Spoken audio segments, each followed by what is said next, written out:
keeps charging. Well, I tell you, the missing link is probably the most unorthodox among all the unorthodox wrestlers.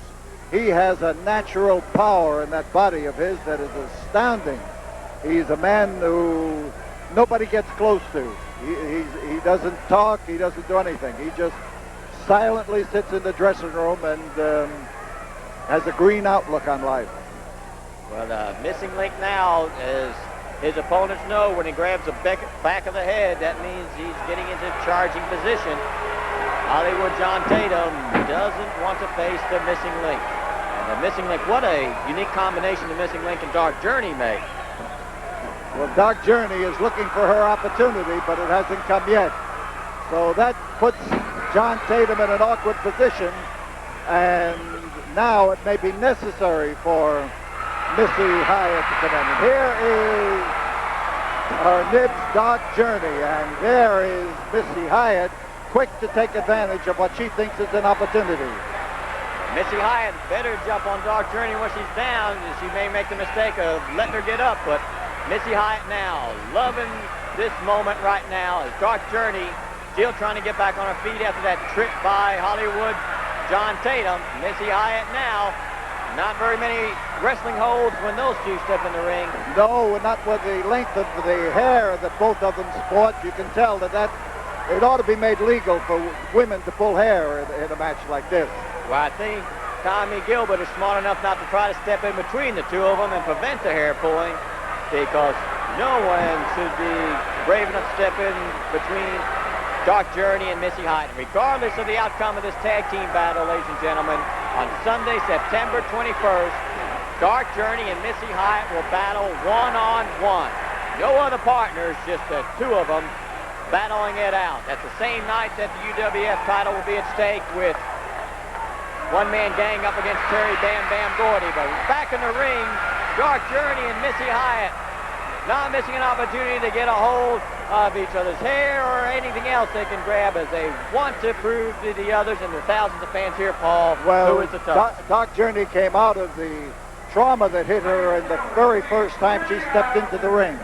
And this I think shows that she is capable of standing up or knocking down Missy Hyatt, which goes well with what you just said about them meeting one-on-one.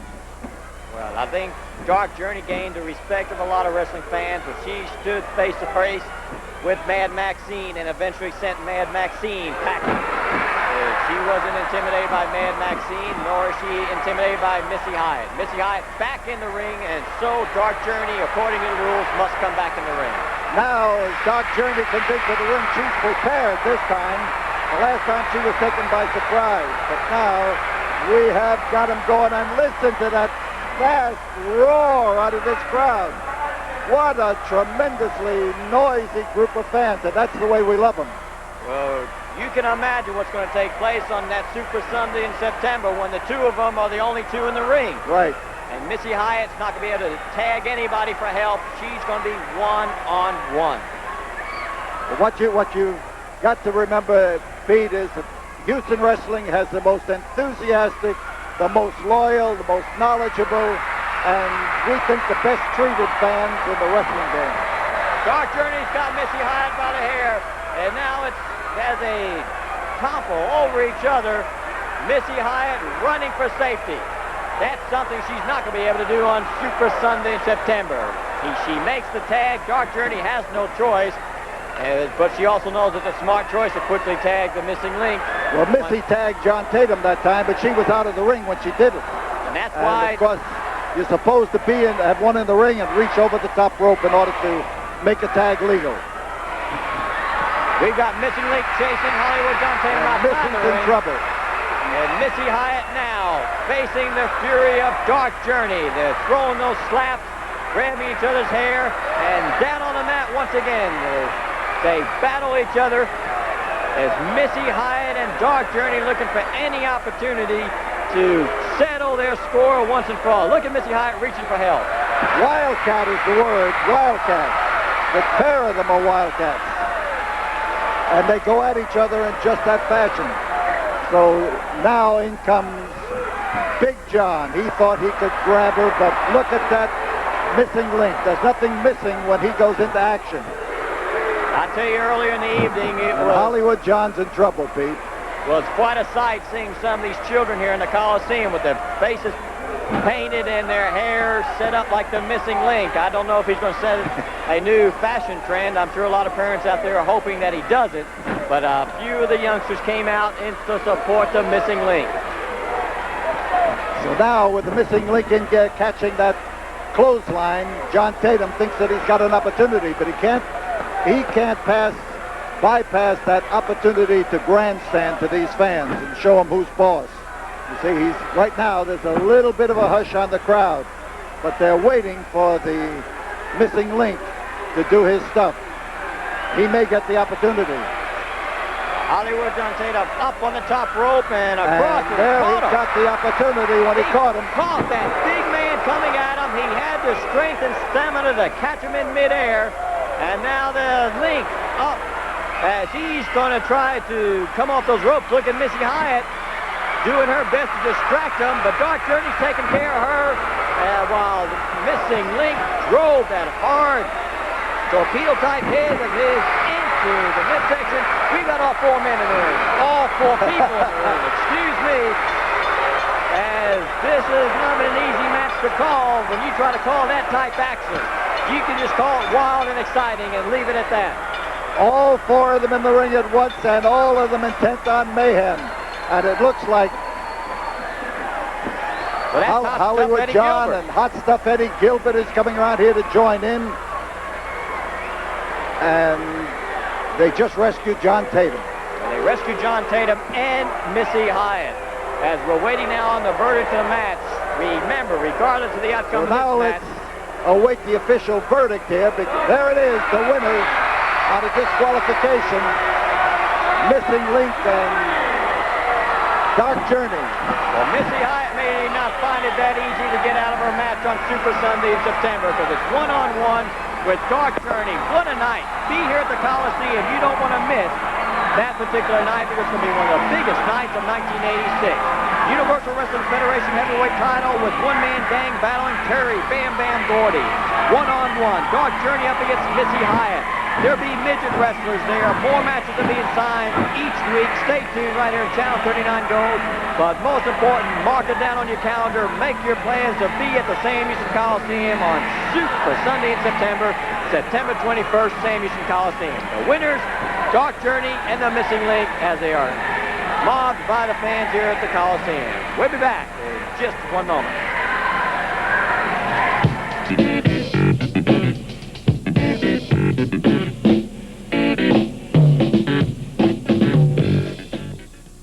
It's the only way to settle it. You know, and I know, and Missy Hyatt, you know, I am not a wrestler, but I'm telling you there's going to be some nail breaking, and there's going to be some hair pulling, and some scratching, some eye scratching, some hair pulling.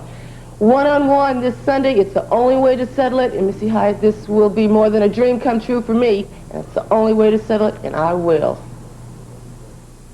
Boy, I'm feeling good today. I just got done working out, just got done doing 2 miles. Boy, I feel good, good, good. Sam Houston, Coliseum, Houston fans, you helped me out. I was down and I came back, and boy, did I put one of the birds out. 1 bird down, 2 to go. When that door shuts, just you and me, prissy sissy. That's right, Hayes, you and me, and you're going down in Houston. Houston, Texas, one of my favorite towns to wrestle because every time I go, the people like to see a downright dirty, nasty fight. That's exactly what I expect from you, John Tatum, because I embarrassed you on television. The people all saw what happened when your little plan backfired with it. Hot Stuff Eddie Gilbert throws the powder. Well, I beat you on national television. You feel like you have something to prove. But yeah, I'm showing the wear and tear of being the champion, but for the last 4 months, I've been riding high, and I feel very good about it. People let me know they feel good about it, too. They like me being their champion. But when it comes right down to the bottom line, I'm telling you, John Tatum, I see there's a little dissension in the ring sitting there at Hot Stuff and Hyatt International. Eddie Gilbert won't be there, so you're going to have to face me one-on-one. If Missy Hyatt gets in the way, I had my chance on television. My parents brought me up not to hit a woman or a lady. But Missy Hyatt, that completely excludes you, doesn't it? So if you get in the way, I may slap you out of the way, because Tatum, I know that you are a very worthy contender. You wouldn't be in the Universal Wrestling Federation. The Federation says anybody that holds the television title is a #1 in man for Terry Gordy's belt. Well, I know I have to hang on to this to get to Gordy, and that's exactly what I'm going to do. Down the bell, and there it is. This match coming your way, tag team action at its best. Ted DiBiase and Chavo Guerrero up against Jack Victory and Rick Steiner. My name is Peter Burkholz, and pleased to have with me to help me with this first match, the voice of the Universal Wrestling Federation, Jim Ross. Thanks very much, Pete. It's great to be back in Houston here at the Sam Houston Coliseum. This should be an outstanding tag team encounter. Two of the young lions of professional wrestling, Jack Victory and Rick Steiner, taking on two experienced veterans, two of the finest tacticians in all of professional wrestling, and Ted DiBiase and Chavo Guerrero. And I think that the fans at home will agree with us, Pete, on this point, that DiBiase and Chavo make, without a doubt, as fine a technical tag team as there is in professional wrestling today. It's one of those interesting combinations, Jim. For years, they battled each other, and many times when wrestlers battle each other, they gain a mutual respect. And that mutual respect then turns into a great spirit of cooperation, and they both know just how tough each other have been in the past, and they know that they combine their efforts together, that they are indeed a top tag team. Ted DiBiase now going up against Rick Steiner. And I tell you, every time you see Rick Steiner and you see that physique of his, an intimidating sight for sure. He certainly is. Look at that tremendous strength. He's got possibly one of the best physiques in pro wrestling, and he's extremely strong on some of the features that I've done involving Missy Hyatt and Hot Stuff and Hyatt International and so forth. I've seen this young man in the gymnasium doing some awesome things.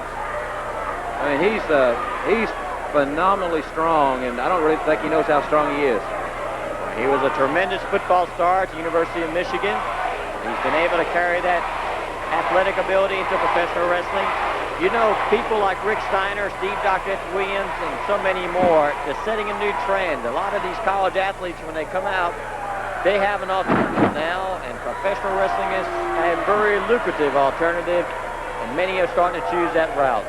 I agree. A lot of the calls that we receive in our office in the UWF headquarters up in Oklahoma are from athletes with a big variety of backgrounds, but they're winners, and they're great athletes in their own right. A lot of them have some sincere interest in getting into professional wrestling. It certainly isn't easy, but you're right, Pete. I think a lot of big-name athletes. You'll be seeing a lot of big-name athletes leaving other sports and coming into pro wrestling in the upcoming months and years.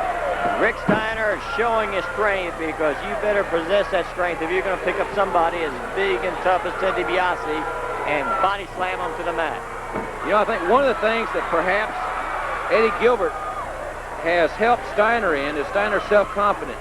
He's almost like he's come out of his shell. He's very extroverted now. Jack Victory's always been that way, it seems like. But Steiner, in particular, has really come out of his shell, so to speak, and I think he senses he's on the verge of superstardom. And the crowd here, thousands and thousands strong in the Coliseum, start to chant Teddy, Teddy, Teddy, as they encourage Ted DiBiase, the big crowd favorite here, Houston Wrestling, setting up Rick Steiner, and a beautiful hip flip and a crotch hold and a body slam as Ted DiBiase now showing Rick Steiner that he's not rated one of the top wrestlers in wrestling today for any other reason except that he is tough and he's extremely good. Ted DiBiase, that big right hand, not only is he a star in America, but also in the Far East. One of the biggest stars in Japan is Ted DiBiase, as is Chavo Guerrero, who lets Jack Victory know his presence. And the crowd here at the Sam Houston Coliseum, several thousand strong. And I'll tell you, this place will be rocking Sunday night. This Sunday night at 7 o'clock starting time. Great seats are still available and will be available up into match time. I suggest, ladies and gentlemen, you get here early, get the best seats that are left. You're going to see 3 championship matches Sunday night. You're going to see Dr. S.T. Williams and Michael Hayes in the cage, and Dark Journey and Missy Hyatt one-on-one. No mixed tag, no one else, just the ladies there one-on-one. Without a doubt, it's going to be one of the biggest nights of the 1986 Houston wrestling season, and it's called Super Sunday in September, Sam Houston Coliseum, 7 o'clock, and that cage battle with the legendary cage of Houston wrestling up around the ring. Michael Hayes has got to be a very worried individual. Well, the hours are counting down for this Sunday night at 7 o'clock, and I'm sure Michael Hayes has got his mind on what he will have to face as Ted DiBiase facing both Rick Steiner and Jack Victory. Chavo Guerrero again inserting his athletic abilities on Jack Victory. I think there was a tag made. Set him up in a crash landing as Chavo and Ted DiBiase showing the tag team action that they have and they possess as they normally combine their wrestling skills and years of experience, but years of international wrestling experience, and many times that is a big advantage. Exactly right, Pete. No doubt about it. You know, we look at this tremendous card with 3 championship matches. The UWF title, Terry Bam Bam Gordy back from a very triumphant and a very victorious, but a very physical tour of Japan. Defending the UWF title against the giant one-man gang who is nearing 500 pounds, he's 6'9". What a battle that's going to be. Dr. Death and Michael Hayes in the cage. Dark Journey and Missy Hyatt one-on-one. And then the big tag team championship battle, 2 out of 3 falls fantastics versus Eddie Gilbert and Sting. Terry Taylor defends the TV title against Hollywood John Tatum. We've got a big man, little man tag team matchup on the card. Iceman King Parsons will be here and much more. And I think one of the nice things about this, Pete, is that we're starting this card at 7 o'clock. And I think that's a great plus because the kids being in school on Monday morning, starting at 7 o'clock, they should be home at a very reasonable hour. And I'm sure after seeing the excitement of the big night, they'll be more than ready to go to bed and dream about one of the greatest wrestling events of all time this Sunday night at 7 o'clock. What a great night. All those matches and more all in one night. One night, that's it. Starting at 7 o'clock this Sunday night. We hope that you will be with us.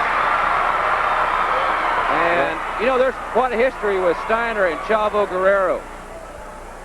And Steiner, I guess discretion is the better part of valor in this particular instance as far as he is concerned, as he tags in Jack Victory.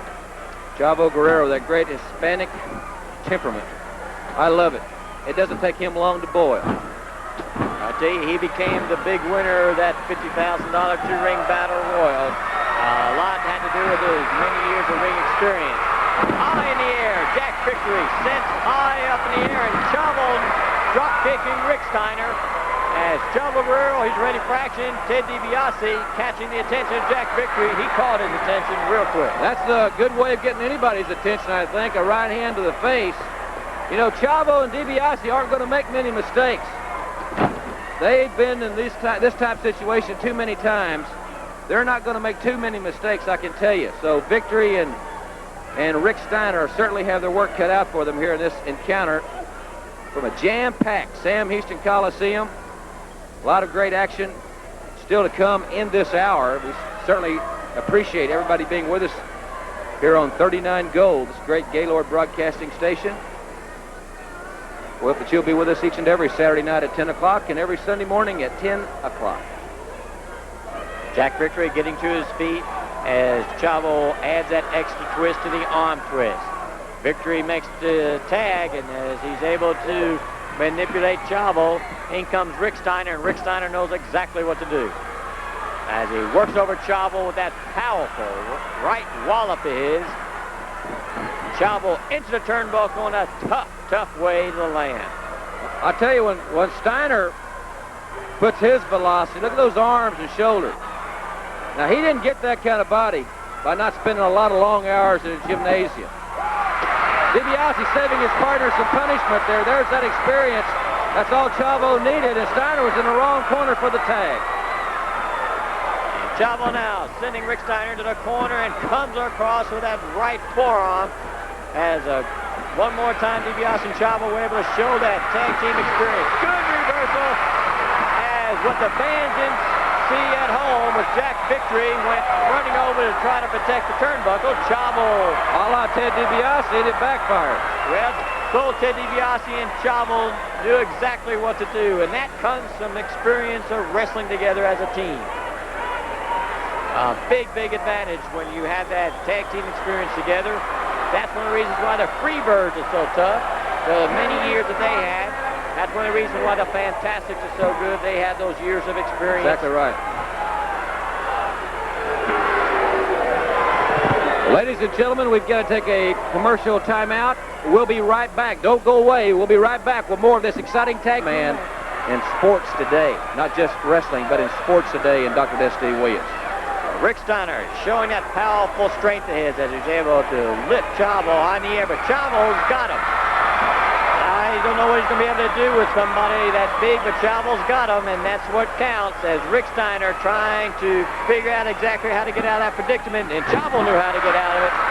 Chavo has got so many moves and so many holds, Jim, you could watch him for months and months and years, and you won't see all of them. Hell, he's got a tremendous repertoire, as does Ted DiBiase.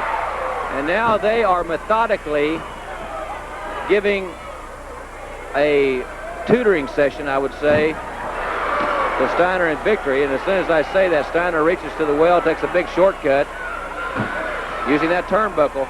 It's covered with padding, but that doesn't really mean a lot. If you've ever been around those turnbuckles, they're hard. Inflict a lot of punishment. Now there was the tag. Tag was made. Ted DiBiase wasn't aware of it as Jack Victory picks up where Rick Steiner left off. And Victory, he has proven that he's a tough individual in his own right. And Teddy, as he delights the thousands here, started to chant Teddy, Teddy, reverses it, and then an arm drag, and we've got Ted DiBiase driving that knee into the shoulder and the upper arm of Jack Victory. And that's going to take its toll on the blonde grappler. You know, the wrestling fans around the country have the option to watch a lot of different programs and attend a lot of live matches. But we challenge any wrestling promotion, any wrestling league or association to match the excitement, the tempo, the momentum, the enthusiasm that the athletes in the Universal Wrestling Federation exhibit each and every time they step in the squared circle. And, of course, this Sunday night, like I said, I don't know what more we can say about it. Without a doubt, it's one of the most awesome lineups I personally have ever seen. 3 championship matches, and then Doc and Hayes in a cage. I bet there's thousands of people around the country, and obviously thousands here in Houston watching our program that would love to be in the cage with Michael Hayes.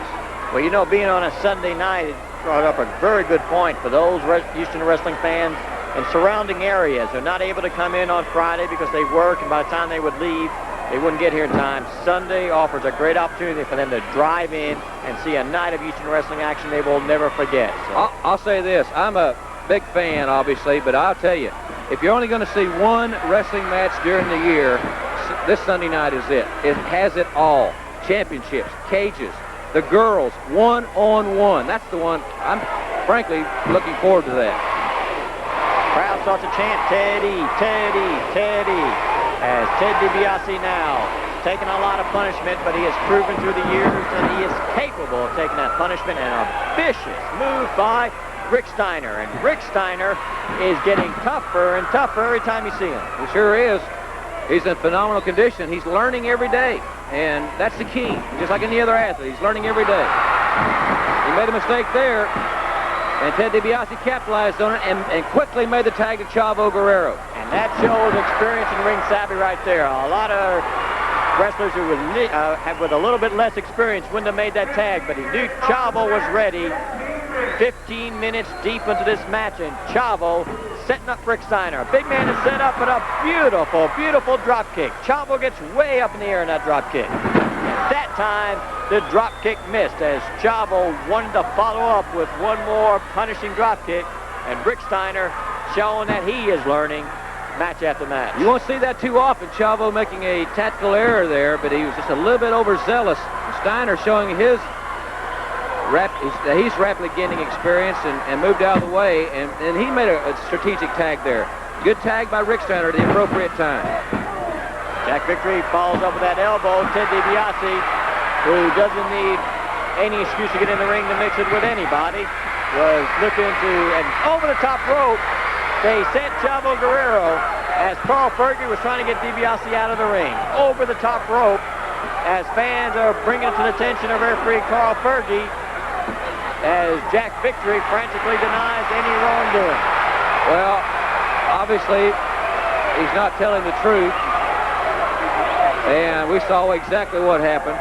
Referee's in a tough position here. You know, I defend the officials. I think we have the best officiating staff in professional wrestling. But they can't see it all. Neither can the guys that officiate Sunday on the NFL or the Major League Baseball umpires. You're going to miss them sometimes. Rick Steiner throwing that wallop right into the face of Chavo, who's still laid out on a concrete floor in the Coliseum. And you're absolutely correct. The referee can't see everything, as Carl Fergie now trying his best to do just that. Pete, in regards to this Sunday, we might want to give the folks exactly how to get their tickets on Sunday if they're coming in from out of town, say Sunday afternoon. Where will tickets be available? Because I know a lot of people, after they are hearing this card, they're going to want to be with us this Sunday night. Wrestling ticket office at 1919 Caroline will be open 9 in the morning till 4 in the afternoon. After 4 in the afternoon, the box office opens up here at 5 p.m. at the Coliseum. Please come on in and see this match. For those of you out of town and those of you in town, you don't want to pass up this opportunity to see 3 title matches, a steel cage, a one-on-one battle of Dark Journey against Missy Hyatt, and there's much, much more. Oh, yeah, midgets in the mixed tag match. Iceman Parsons back on the scene. High elephant. Boy, he was in the lights.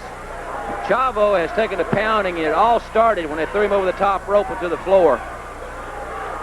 Rick Steiner now driving his face into the mat, not just once, but over and over again, as Rick Steiner, like a killer shark, I believe he smells blood, and he knows that if they can punish Chavo and keep him away from DiBiase. Did you see Steiner? He threw that punch in again. DiBiase wanted to even the score with Rick Steiner, as Steiner and Victory now showing a little bit of strategy, a little bit of controversial strategy at that. Certainly was. It's working, but it's not ethical. It's not by the rules, but it's working as far as Steiner. But DiBiase's not going to stay out any longer. Fergie's having a heck of a time keeping DiBiase's composure, keeping him outside the ring. The more DiBiase tries to get into the ring, the more Carl Fergie's keeping him out, as Rick Steiner and Jack Victory were taking advantage of the situation. Working over Chavo Guerrero, who has not only toppled over the top rope and landed on the concrete floor, but he has taken a lot of punishment, including that power body slam, as Rick Steiner was able to use his strength and his body weight to add that extra emphasis as Chavo crashed to the mat. Well, I'll tell you, I'm very impressed with Steiner and Victory. They haven't teamed a great deal. Of course, now there's DiBiase and Chavo, but I'd be very honest with you. I thought that this match would not be as closely fought as it has been. And I'm not taking anything away from Chavo Guerrero or Ted DiBiase. My sentiments on those men were stated earlier in this match. I think they're two of the finest ever in professional wrestling. But I think what we're seeing is that Steiner and Victory are really improving their individual skills, and they've improved their tag team skills as well. Chavo with a few well-placed driving elbows, but that was a well-placed knee by Rick Steiner. Months ago, I remember, Jim, you were telling wrestling fans, keep an eye on that Rick Steiner. You better keep an eye on him, because the more he stays involved, the more experience he gets, he's going to climb to the top. I'll tell you, Pete, you know, I'm involved in college athletics. I officiate, have for the past 15 years in college and high school football and basketball, and you're around athletes on different levels, and you see someone with the God-given talent that Steiner possesses, you know it's going to happen. It's inevitable. Look at that. Chavo's trying to power out, but Victory's leverage, and Chavo's strong on his legs and escaping is Guerrero. Steiner seems a little bit bewildered there as Chavo's close to the corner, and he has been in the match for several minutes now and has taken a tremendous amount of punishment, especially on his back. He needs to make the tag, quite obviously. I'm sure that's what he's working for. Chavo trying to find a way to break loose of the attack of Jack Victory. He knows he's got a anxious Ted DiBiase waiting for him, but Chavo has not been able to get over in that corner. Maybe that would help his cause, as Chavo drove that boot in and Jack Victory toppled to the mat. Chavo still dazed, Jim. Didn't quite know what direction to go in, except he knows how to fight on instinct, and that's for sure. He's in a very defensive posture now. He's trying to survive until he can get that tag, because he's really been subjected to a tremendous amount of punishment. So I think Chavo is in a survival state right now with this big, powerful man from Detroit, Michigan. Rick Steiner sending Chavo into the rope. Chavo in a beautiful move. Flew over Rick Steiner. Rebound one. He was able to capitalize, but he actually flew over the Rick Steiner and tried to grab that quick pin. Might have been better for Chavo that time to try to make the tag instead of going for the pin, but it's just instinctive after having as many matches. Chavo, now there he needs to make the tag. That savant-like mule kick, or karate kick, Chavo possesses, and he was near his corner, but it's showing you how dazed he is. And now he's there. He saw DiBiase, so now the tag has been made. DiBiase knows how to take care of business as he delivers one blow after another as he's taking on both men. He's been pent up and having that frustration. And Rick Steiner now feeling the wrath of Ted DiBiase. DiBiase set him up on a beautiful move. What a move by DiBiase. It has to be one of the most beautiful moves in wrestling when he's able to catch those big men. Jack Victory thrown into Ted DiBiase. Chavo still dazed. Chavo's still dazed. DiBiase's the legal man in the ring, and he was preparing to put the figure 4. Well, we just had the 1-2-3 by Carl Fergie. We've got a little confusion here. Now, DiBiase's on the floor, and Steiner clotheslined Chavo, but I thought that DiBiase was the legal man in the ring. Perhaps not. Well, as Carl Fergie sure had a rough time in this match, but he called it a 1-2-3 pin victory for Ted DiBiase and Chavo Guerrero. Ted DiBiase now trying to convince Jack Victory and Rick Steiner that it wasn't only an official victory. He wants to win the unofficial battle after the bell as well. Steiner's working him over to Jack Victory, but Chavo comes back in as DiBiase and Chavo add that one extra head collision to make their point. Well, I'll tell you, they're taking it to him now. It's going to go in the record books as a victory for Ted DiBiase and Chavo Guerrero. I'd like to take a look at that film again sometime. But in any event, we've got winners. You're looking at them in the ring, and we certainly hope to see you this Sunday night. Remember, the action starts at 7, and the box office at 1919 Caroline opens at 9 o'clock sharp Sunday morning. Be at the Coliseum for a tremendous night of Eastern Wrestling action Sunday night.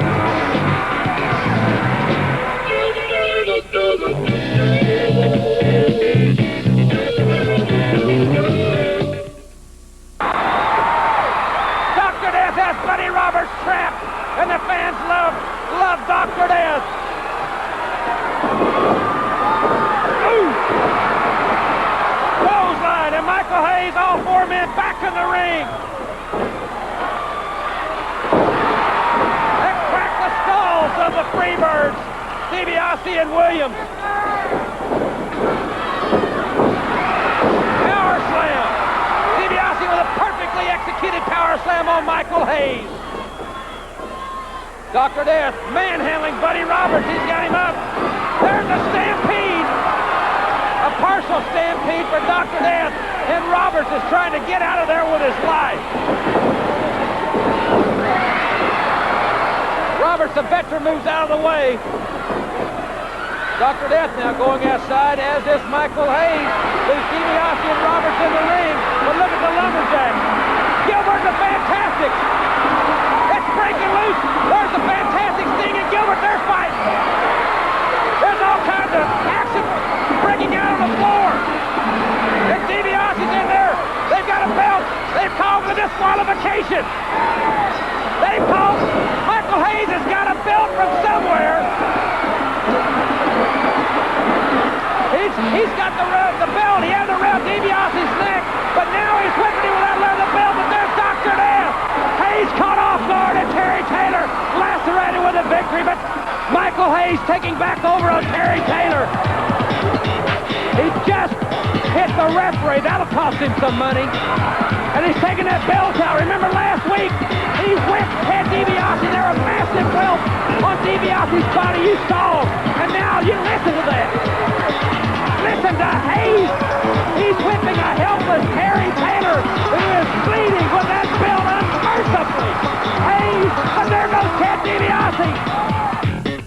Federation.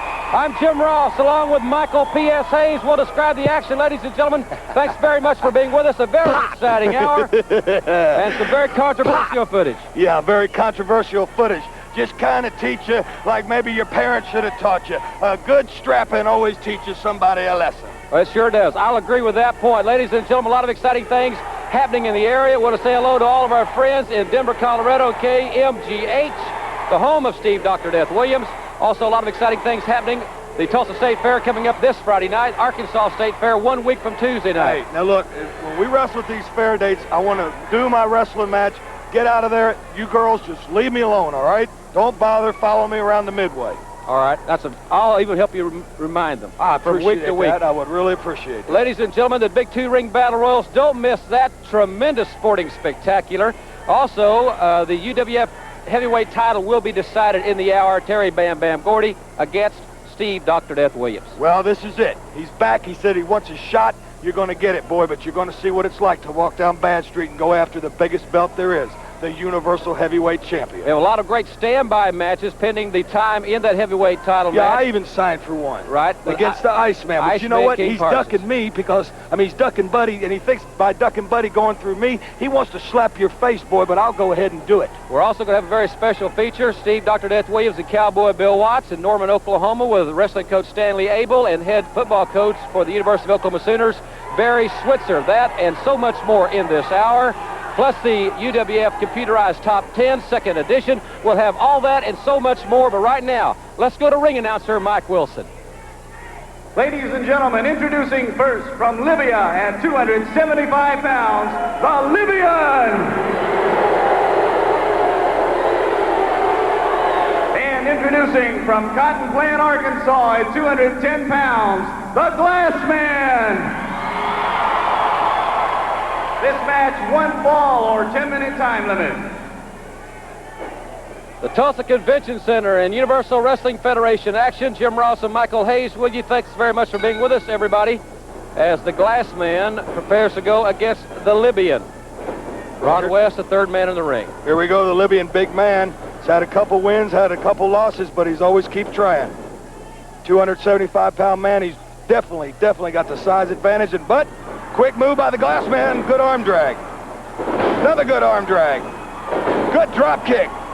Speed is taking over size right here, Jim Ross, right here on the UWF. Michael, just a couple of days ago, I was talking to a friend of mine that works for Billboard magazine that brought it to my attention that it was rumored that you and the Freebirds, along with David Lee Roth, had quite a party the other night in Little Rock, Arkansas. Yeah, that's right. See, you're always into my business, man. You're always checking into stuff like Columbo or something. Yeah, we got together. The guy called me. Okay, we got together. We had a party. Jack Brothers got together, and we jacked on down. But you know what? David Lee, he's a great guy. He's a great entertainer, but that's what he is. He ain't nothing into wrestling. If that's what you know, he likes wrestling, but he ain't trying to get into it because he's great at what he does. But both of us, being party animals, and all four of us, along with his great band, agreed to one thing. If you're going to party people, make sure that the driver ain't partying. Make sure he's straight. Well, that's good advice. Hey, I should know, okay? Well, let's get back to the match. I agree. The Libyan, a much bigger man than the Glassman. The Libyan now taking over. Near fall just a few moments ago from the Glassman. Libyan likes to use the forearms, if you notice that, Jim, week after week. Likes to use those big arms. It's to his advantage. Big, powerful man. Good elbow. Glassman is getting shattered right now. You know, I'd also like to take this time to say hello to Gerard and all the fine people at the ICU unit, Temple University. They're all a great bunch of people. Fans from all over the country watching the program, as I mentioned. Up in Philadelphia, up in Denver, LA is joined. Everybody is joining a hot thing. When something's hot, jump on the bandwagon, and it's UWF. Side headlock. Libyan shoots him in. Good high backdrop. Good elbow. This could be it. He hooked the leg. 2, 3. That's it. He hooked that leg, Jim Ross. Very important. That was the key to victory, and the victor is the Libyan. And we'll be back with that special feature from the University of Oklahoma right after this commercial time.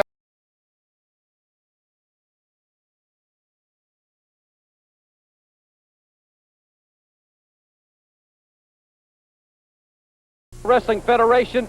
Right now we're going to take a look at a very special feature. Steve Dr. Death Williams and Cowboy Bill Watts recently visited their alma mater, University of Oklahoma, in Norman, Oklahoma. Had quite a visit with some of the outstanding coaches and football players on the defending national championship squad. I think you'll find the next few moments very interesting. Let's go now to Norman, Oklahoma. Who cares? You can see Dr. Death's home, and we're here with the #1 defense in the nation on the #1 team in the nation, Coach Bobby Proctor, an old buddy of Doc's. They're taking a little breather here from the workout. A little breather? We hadn't worked yet, but we're getting ready to. Surprise, surprise, look who's back, huh? Oh, look at that. They're #1 defense in the nation, and look at who's right there. Coach Proctor, #1 defensive coach. I just want to give you this jersey, or I should say shirt, of Dr. Death. And let me tell you something. Hey, it's good to be back home, guys. You guys all right. It's great to be back here. I've spent a lot of sweaty days on this field. And, of course, Stanley Abel here, the wrestling coach at the University of Oklahoma, and Barry Switzer, the #1 football coach in the nation. And this is also the home of Dr. Death, where he was an All-American here in wrestling and played football for Barry, and you're on the road to your 4th national title. Well, we hope so. We got out of the gate pretty fast against UCLA. I think it surprised everyone. I thought we'd be a good football team this year, but, you know, we still got 10, 11 games to play yet, Bill, and it's everyone's excited the way we played and looked against UCLA, but we know we got a tough schedule. We're going to have to play good. You got to be lucky. They're not all Saturdays going to be like that. Same way when you go out and wrestle, right? That's right, and, you know, I think in your job, too, I remember the Olympic hockey coach when he said, how'd you like your job to depend on what a bunch of 18, 19, 20-year-old kids, how they're going to perform on one day a week? Yeah, I agree with that, and Stan Abel and I understand that better than anybody. Yeah, we're going to be really young this year, too. See, I need Steve Williams back. Barry doesn't. He's got all these horses back. We're going to be young. We wish we had a Steve Williams, but we're trying to produce this another one. Well, Doc just won the award as the most improved wrestler in professional wrestling, and, of course, both of you had him very young. Barry, Stan, you turned me on to him, and I came down and talked to you, Coach, and you really endorsed his career. It's unusual to find a guy that was a two-sport letterman like he was a great high school football player. He was a great player in college. Steve had great quickness and speed and strength. He had the best flexibility of any big man I've ever seen. To be a 300-pounder can do the splits and the stretching exercise, flexibility exercises that he could do. That was unbelievable. Isn't that right, Sam? Oh, I tell you what, he's one of the best athletes we ever had. And I have no doubt if he could have spent more time wrestling, Barry would graciously give him to us as soon as the Orange Bowl was over with. We'd catch him the next day, and he'd be on a road trip with us, not having any prior workouts, and still win for it. I've had the opportunity to watch him wrestle professionally several times now, and the first time that I saw him wrestle was just shortly after he began, and I couldn't believe how advanced he was as comparison to the people that had started about the same time he did. But he is quick to adapt of anything, and I think he's going to be one of your all-time great stars. We're here with Pete Martinelli, the strength and conditioning coach at the University of Oklahoma, and, of course, this is the factory where he takes those skinny little kids that come out of the high schools and turn them into the big gorillas. Big guys, Bill. Remember that now. Turns them into these gorillas that are on the #1 football team in the nation. And, of course, Pete, it's really great for me to come home and see this, because when I played at the University of Oklahoma, I was 229 pounds and the heaviest guy on the team, and that was before I found out about weight training, too. So we were talking about that earlier, but here's a specimen that you didn't have to really put a lot of meat on, did you? No, we always kept trying to keep a little weight off of this big horse. I mean, he was always in the gym, and it got to a point there where I was beginning to wonder whether I was going to be able to keep enough weight in the gym for him to lift. He was always working hard. He came in when he was always supposed to come in, and he really took pride in how he took care of himself and the way he trained during his football career here at OU. There it says it, Oklahoma. Pride of Oklahoma, Pete, right here. You know something, I was about 317 pounds, but I saw the light. You know, Pete right here showed me how to lift one of these up and down things, you know, what they call weights. You know something, I want to tell all you kids out there, if you're watching me right now, this is the best thing to you. Makes you feel good, makes you feel healthy. And I'll tell you something, if you're a little guy skinny and start working out, you might be out there with the Oklahoma Sooners, national champions.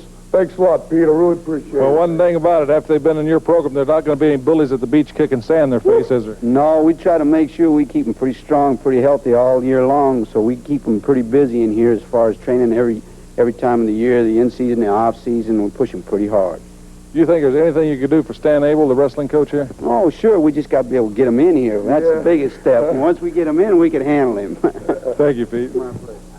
Okay, big deal. Oklahoma University, defending champions, Barry Schweitzer, some of the stars. Doesn't mean you're going to win it this year. You got to get by Georgia. You got to get by Alabama as far as I'm concerned. But let me tell you something, boy. You're going for the biggest thing in the universe. Universal heavyweight champion, and you ain't going to have no head coach, and you ain't going to have 10 guys on the side. So you listen to what the champions got to say before you walk down Bad Street. You understand? What Michael Hayes is referring to are some comments from Terry Bam Bam Gordy. We're going to hear those comments. Hey, I speak English. And then we'll be right back for the UWF Heavyweight Championship. But first, please listen to this. Dr. Death, you're looking at the best man in professional wrestling today. You're looking at the master of the universe. You know, I know that you was all-American. But let me tell you something, boy. When you come for this title right here, you don't have 10 other men behind you. You're just going to have me and you, and I'm going to kick your guts out. Welcome back, ladies and gentlemen. Jim Ross and Michael Hayes back with you in the Tulsa Convention Center as we prepare for the UWF Heavyweight Championship encounter. And there he is, my big brother, Bam Bam, returning from the Far East, and still the biggest man in wrestling as far as wearing the top belt. Heavyweight champion from Bad Street, USA at 296 pounds, Freebird, Terry Bam Bam Gordy. There's your champion. He destroyed all competition in the Far East. But this is not the Far East. This is the heart of America in Tulsa, Oklahoma. And another capacity crowd here in the Tulsa Convention Center as we await the arrival of the All-American from the University of Oklahoma, Dr. Death Williams. You've heard what the coaches and the players have to say about that extraordinary athlete. But they ain't here now. It's just him. No 10 other guys. No head coach. At 270 pounds, Dr. Death Williams. This match for the Universal Wrestling Federation Heavyweight Championship. One fall or television time. And ladies and gentlemen, this match, one fall or television time remaining. Once again, we're putting this big television main event on early in the hour. We're doing it for our great fans at home.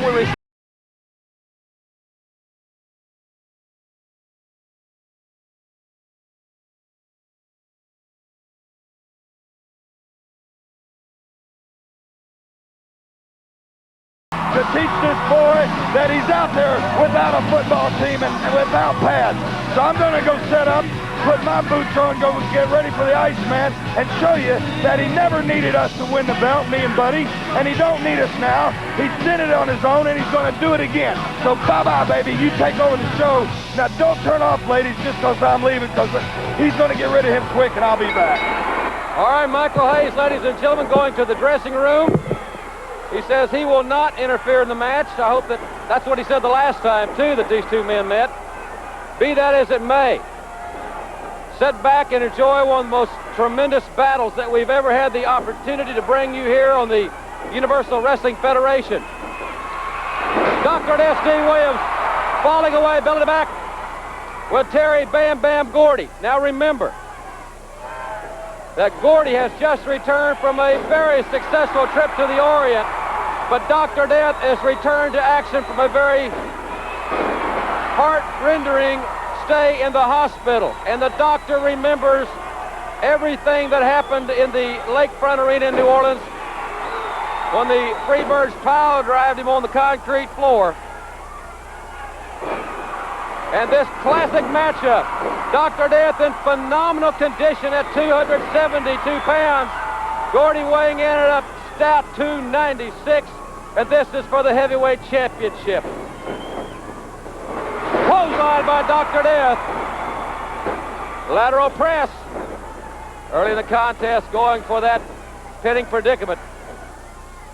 Tremendous accolades bestowed on Steve Dr. Death Williams, and very rightfully so, from wrestling coach Stan Abel, where Doc was a four-time All-American, and from Barry Schweitzer, the legendary head coach of the Oklahoma Sooners, where Doc was a three-year starter. Dr. S.D. Williams with those elbows, dropping them right on the head of Terry Bam Bam Gordy. Right hand, and this has been all Dr. Death.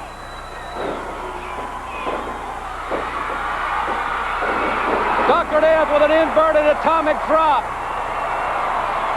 And that will send you to the chiropractor and other medical experts in a hurry, as Gordy was going to leave the ring, but Dr. Death brought him gingerly back into the ring, and Dr. Death with those big hams, those big clubbing right hands, and Gordy warning outside, and Dr. Death once again bringing him back into the ring.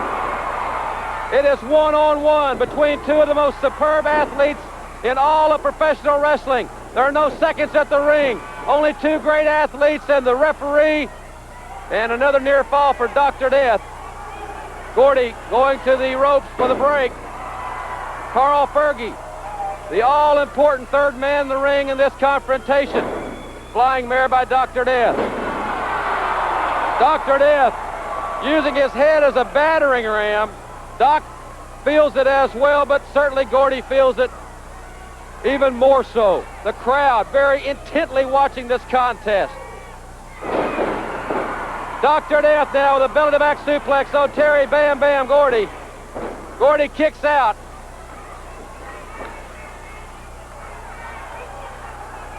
Dr. Death raking the eyes of Gordy. He cares not about the rules in this encounter. He knows it's for the heavyweight championship. Now Doc setting Gordy for the pile driver. Gordy powers out. Dr. Death was setting Gordy for the pile driver. And now Gordy getting on the attack. Remember, Dr. Death's neck is not 100%.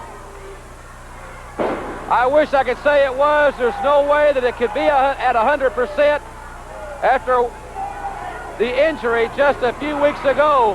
And Gordy trying to work on it, but Dr. Death blocking it. And Gordy's head is into the turnbuckle. Dr. Death Steve Williams taking over on Terry Bam Bam Gordy. Right hand by Dr. Death, and Gordy goes down. Look at the determination covering the face of Dr. Death Steve Williams. As I don't think I've seen Dr. Death this aggressive in a long, long time. His facial expression, his methodical movements tell the story. He is here to inflict pain on Terry Gordy and to walk away from this ring on this night with the heavyweight championship. Dr. Death now with that reverse chin lock on Gordy. Williams has really dictated the pace and controlled the tempo. With the exception of one brief offensive flurry by the champion, it has been all Dr. Death Steve Williams. We'll be telling you later in the hour about some big UWF events coming up this week. Also about next week's television program. Gordy goes to the roundhouse right, but Dr. Death blocks it. And that's a second right hand. And number 3 by Dr. Death Steve Williams.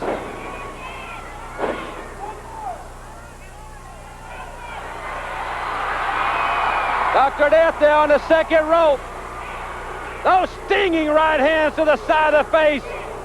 And Bam Bam may well wish he was back in the Orient.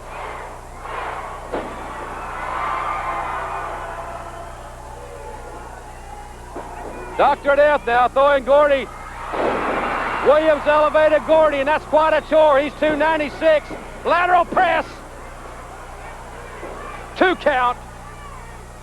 Remember, ladies and gentlemen, we will be having to take a commercial commitment in this segment, but we will keep the cameras rolling. We have plenty of time. We hope to see all this tremendous action for the UWF Heavyweight Championship. Ladies and gentlemen, we'll be right back with more of the UWF Heavyweight title. Don't go away. We'll be right back after this very brief timeout.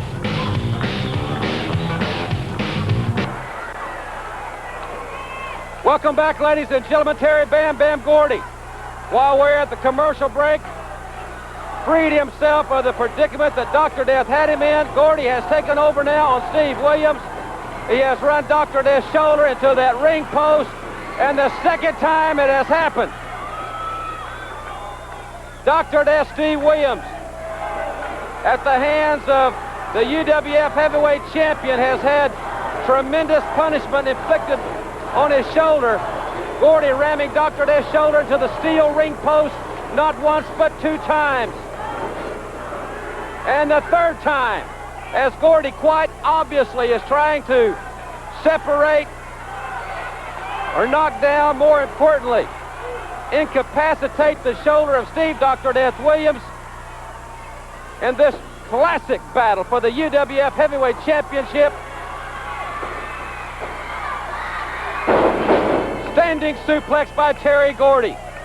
It was perfect, and now Gordy for the lateral press, but he did not have the leg grapevine. He did not have the man secure enough for that 3 count.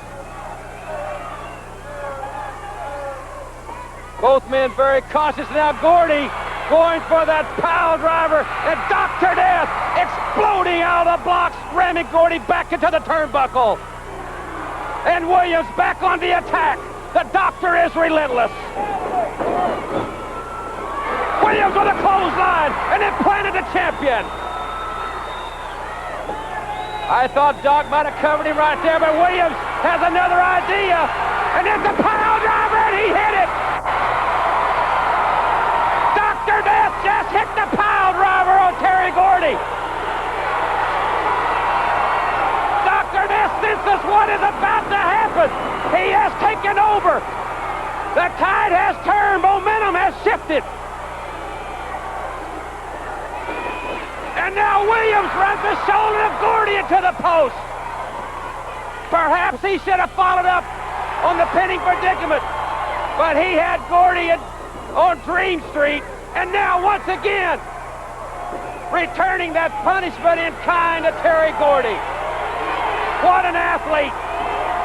What a pair of athletes you're seeing right here. Where else but the Universal Wrestling Federation?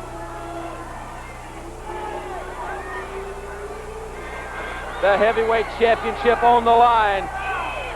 Dr. Death has really stunned Terry Gordy. I don't think Gordy knows where he is. It was Williams with a pile driver, and it was Williams throwing Gordy into that post on 2 occasions, and Gordy seemingly helpless in that corner. And Williams is more interested in pain and agony and blues as he is in securing the heavyweight championship of the Universal Wrestling Federation. It was Williams who had the long hospital stay. And Dr. Death with a 2nd pile driver, and you saw it. And the crowd, so many of them standing, so many of them sensing that we will see a new champion. Gordy in deep trouble. And the most prestigious single wrestling championship in our profession hangs in the balance. And Williams with a right hand. Dr. Death, he may be off his game plan. Right now it's not to pin, but to hurt somebody. He doesn't care who it is. It just happens to be Terry Gordy. He's the free bird. He's got it. Gordy is lacerated. Dr. Death's big hands have opened up a large gash on Terry Gordy. And now it's Gordy with a pile driver. And these 2 big men have collided in the center of the squared circle.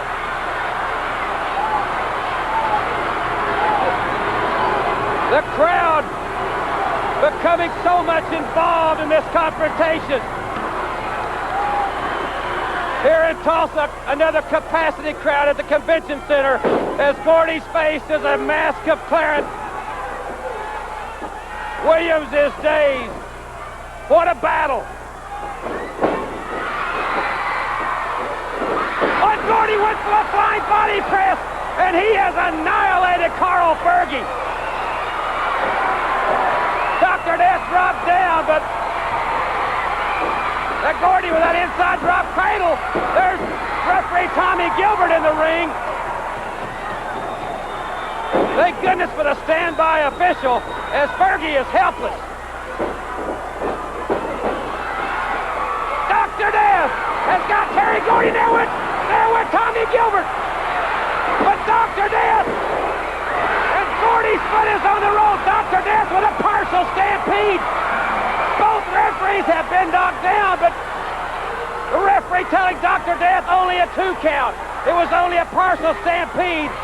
Gilbert was knocked. The referee was hit in the face. It threw Doc's balance off, and now Gordy taking back over on Williams.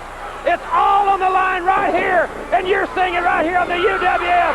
Dr. Death, belly to back suplex. Both referees are counting, and we've got a pinfall. I think we've got a new champion. The referees, both of them were down. Dr. Death has his hand up. The crowd is jubilant in Tulsa.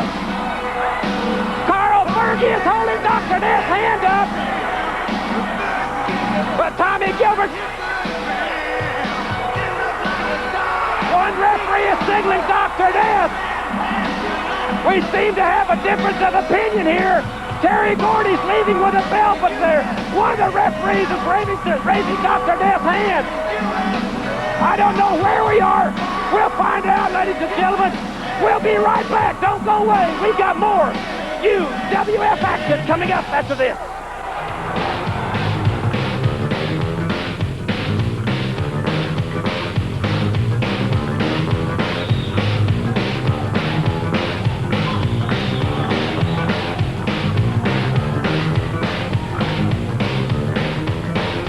Man, Paul Bosch, you get on my nerves. I told you that when I first came to Houston, okay?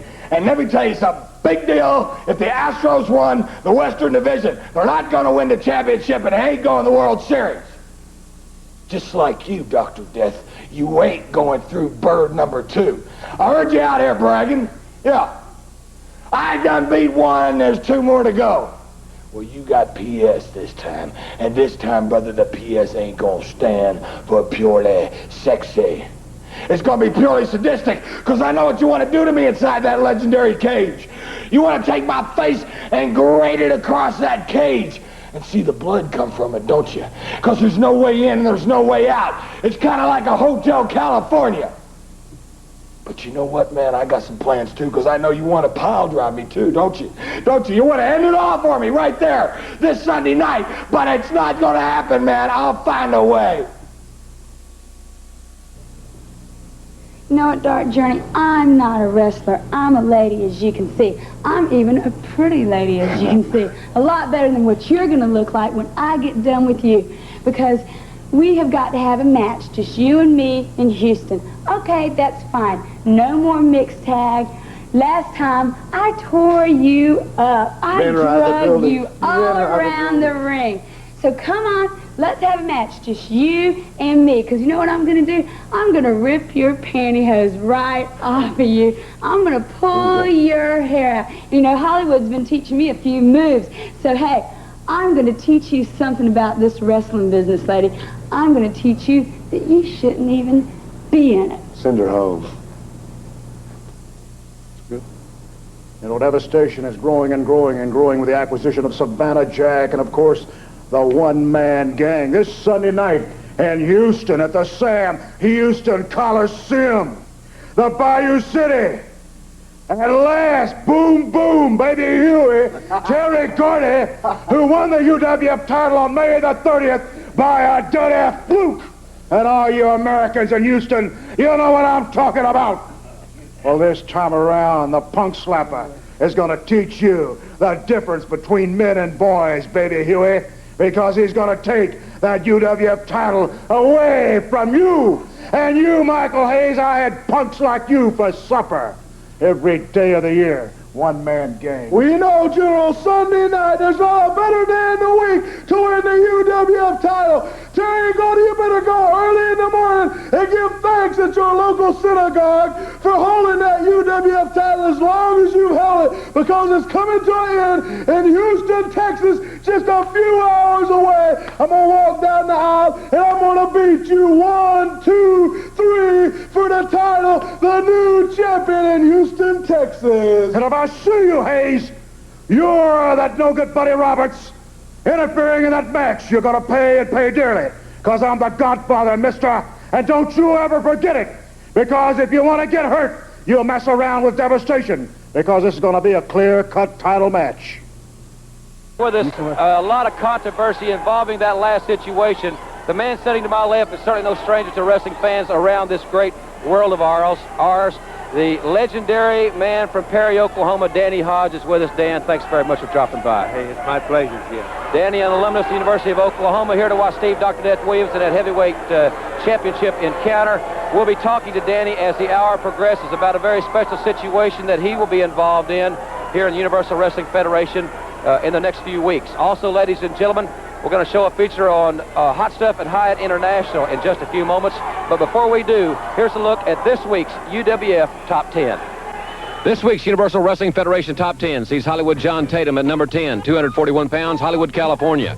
Freebird Buddy Roberts, number 9, 231 pounds, from Bad Street, USA.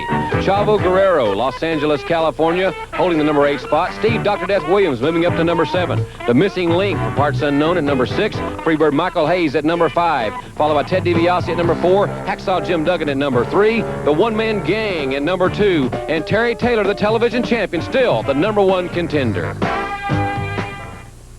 That look at the UWF Top 10. And now, ladies and gentlemen, I did a special feature just a few days ago surrounding the breakup of Hyatt and Hot Stuff International. Let's go now to that feature. And Dark Journey will get Missy Hyatt as a valet for a day. We got to get the camera to this situation. What a feature this is going to make. I want to get the camera to this and see what that young lady has in store for her. Look at her face. She's going to be cleaning floors and a lot of other things that we're going to have the camera there. And she is really chastising Tatum. She was really depending on John to win the match, and Eddie Gilbert was there in his plan. And look at these guys. I knew this situation was coming. Remember the powder? They have had a lot of plans backfire. Missy's trying to get this situation. And I don't know, they're not going to... There's fire in the eyes, ladies and gentlemen, as Missy's trying to get a little order restored. We're not going anywhere. We're going to keep the camera right here. They've had several plans backfire. There's not much chemistry between Tatum and Gilbert. I can tell you that firsthand. I've seen it on and off camera. And Tatum sucker punch Eddie Gilbert. And Tatum working over Hot Stuff Eddie Gilbert. But here comes Sting. Hyatt and Hot Stuff International is falling apart. Now Sting with his partner Eddie Gilbert, they're beating up John Tatum. And there's Jack Victory, and he's taking up for Tatum. And Missy, she's seeing it all fall. Hot Stuff and Hyatt International is falling. It is crumbling before our very eyes right here. And the crowd is sitting in stunned, virtually stunned silence, because they don't care if all four of these guys beat each other to death. You have just witnessed what people in pro wrestling will be talking about. You have seen it right here on the UWF. The fall of Hyatt and Hot Stuff International. There's no way this thing can be reconciliated. And Missy's now got to determine who she's leaving with. Is it going to be Hot Stuff or is it going to be Hollywood John Tatum? They fought over, their plans have all backfired, and she's already going to be valet for a day. What's she going to do? And Missy, by the looks of things, is going with Hollywood John. Eddie Gilbert has lost the girl. Well, Missy, we've just seen the footage, and not only did we see the valet for a day situation go in the favor of Dark Journey, but we also saw the breakup of Hyatt and Hot Stuff International. Now, I want to talk about a couple of things here. Your thoughts on the valet for a day. Dark Journey says she's got a whole list of things for you to do. I just don't understand whose idea this was for the valet of the day. Anyway, it's just not fair. I mean, I don't even know what she's going to have me do. I mean, it might even, God, just mess me up and everything. Jack Victor as a team, huh? Well, you guys are a great team, but we're talking about the valet for a day situation. Hollywood lost. I just can't believe he lost, Johnny. I mean, you're going to make me do all this stuff. Well, John Tatum, I can understand him feeling a little bit uneasy about this situation, but now that he's gone, let me ask you this. Valet for a day, stands on his own. You're going to have to do those things. Yeah. But what do you think about the breakup of Hyatt and Hot Stuff International? That's the second thing we saw on that tape. Well, I just don't know what's really going on with that. I really want to try to get everybody back together because I really want all the guys there to protect me so things like the valet of the day won't happen. We don't need him, Missy. You know, it's just, I need to talk with Johnny. I need to get him together because I really do like Eddie. I mean, Eddie's like fun and he's really great and all the other guys. I mean, if we can get them all together, I mean, it could be great. I mean, I could have like all the belts, all the UWF world belt, the tag belts, I mean, the TV belts. I can just have everything. I mean, I just want us all to, you know, be together. So you're going to try, obviously, it looks to me like you're trying to get everybody back together in this situation. It's kind of a... Ross, we don't need to get back together because that Eddie Gilbert is nothing but trouble. You understand? Me and Jack get the job done. Do you understand that? He is nothing but trouble. It was because of Eddie Gilbert. No, it was Dark Journey's fault. You're the one that lost. Gosh, now I got to do that. I mean, Jim, look, when I do the valet of the day, I mean, like, you're not going to have the cameras out there, are you? Of course we're going to have the cameras out there. Of course we're going to have that. We're going to have the cameras there from start to finish, and we're going to document every single thing that happens. Why? That's not fair. I hate you, and I hate everybody. Well, she's certainly not pleased, but she will be the valet for a day, and we'll have it right here next week on the Universal Wrestling Federation, and we'll have more action coming your way right after this.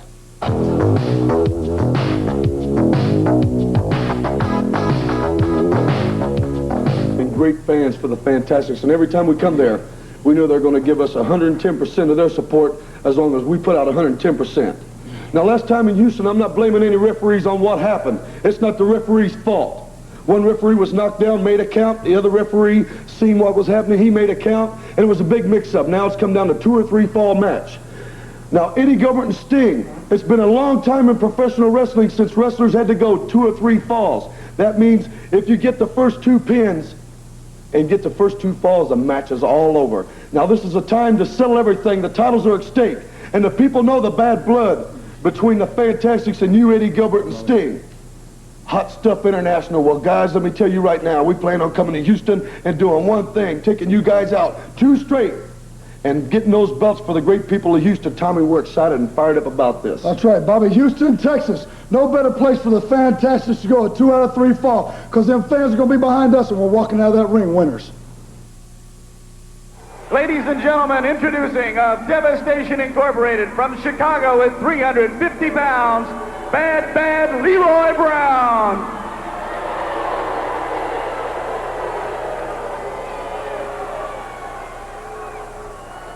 His opponent, now entering the ring from Austin, Texas, at 235 pounds, Bobby Perez. This match, 1 fall or television time remaining. Here we are, ladies and gentlemen, back at the Capacity Tulsa Convention Center. Jam-packed. Jim Ross along with Danny Hodge with you here at ringside. And Dan, the man on the outside, General Skandar Akbar, is a man that you know probably better than anybody else. And you're going to be handcuffed to him in just the next few days in a big matchup involving Hacksaw Duggan and the one-man gang. Akbar, he's got a short memory, a big mouth. I've been watching many months, watching all the young stars, hoping to be new champions, and that's their desire. And I've been watching Akbar and his team. He even tried to get me to join his team. You know, he's crazy. He is, Danny. Of course, the UWF is one of the premier wrestling areas in the country, as you well know. Look at this big man, another member of Devastation Incorporated, Bad Leroy Brown, a man that has been around the horn, so to speak. He has left a lot of bodies laying behind him. He is a big man, well over 300 pounds, and Akbar has got not only this big man, but the one-man gang, Wild Bill Irwin and Savannah Jack, Devastation Incorporated, and a devastating clothesline by Bad Leroy Brown. He is that, very bad. Well, I'll tell you one thing, ladies and gentlemen. We all remember the power that Danny Hodge packed in that right hand. He'll be handcuffed to General Akbar. It will be a fair fight. You can count on that. Woo! Oh, that was tremendous elevation by a man that weighs well over 300 pounds, probably in the neighborhood of 350 is Leroy Brown. Look at how high he is off the mat, Dan. Oh, it's devastating. One thing, Akbar may not forget, I did knock him out one time, and I could do it again. Exactly right. That is a very, very good point, Akbar. Remember that if you ever listen to this particular portion of this program. And ladies and gentlemen, we've got more time on the program.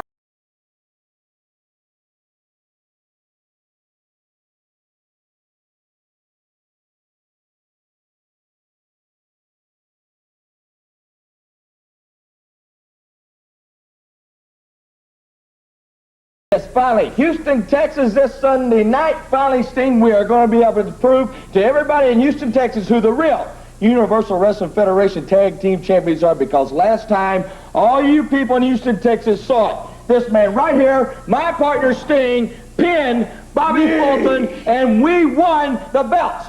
But no, my dad, Tommy, Father knows best Gilbert, says that he came down and counted him out. Well, how could he do that when referee Carl Fergie counted Bobby Fulton out, and when we really won the match, when Carl Fergie was the real official in the match? Well, just another matter of the UWF sticking their noses in and saying, no, we've got to hold the belts up again. Well, this time, buddies, it's going to be 2 out of 3 falls, and that means just 1 fall is not going to matter. Just 2 falls is not going to matter, but when we get to that 3rd fall, it's all going to be over, and Sting and myself are going to walk out of Houston, Texas, the UWF Tag Team. From Bad Street, USA, at 240 pounds, Freebird, Michael P.S. Hayes.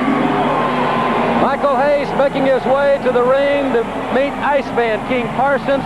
Don't miss great UWF action this Sunday night at 7 o'clock in Houston. This Sunday at 3 o'clock in Lake Charles, Louisiana. Baton Rouge Tuesday night. Big card in Alexandria Thursday night. And, of course, the big one we're all looking forward to, the Tulsa State Fair event this Friday night at 7:30 in Tulsa. Super action coming to the Arkansas State Fair. I want to correct that date. It's Tuesday, September 30th in Little Rock at Barton Coliseum during the Arkansas State Fair.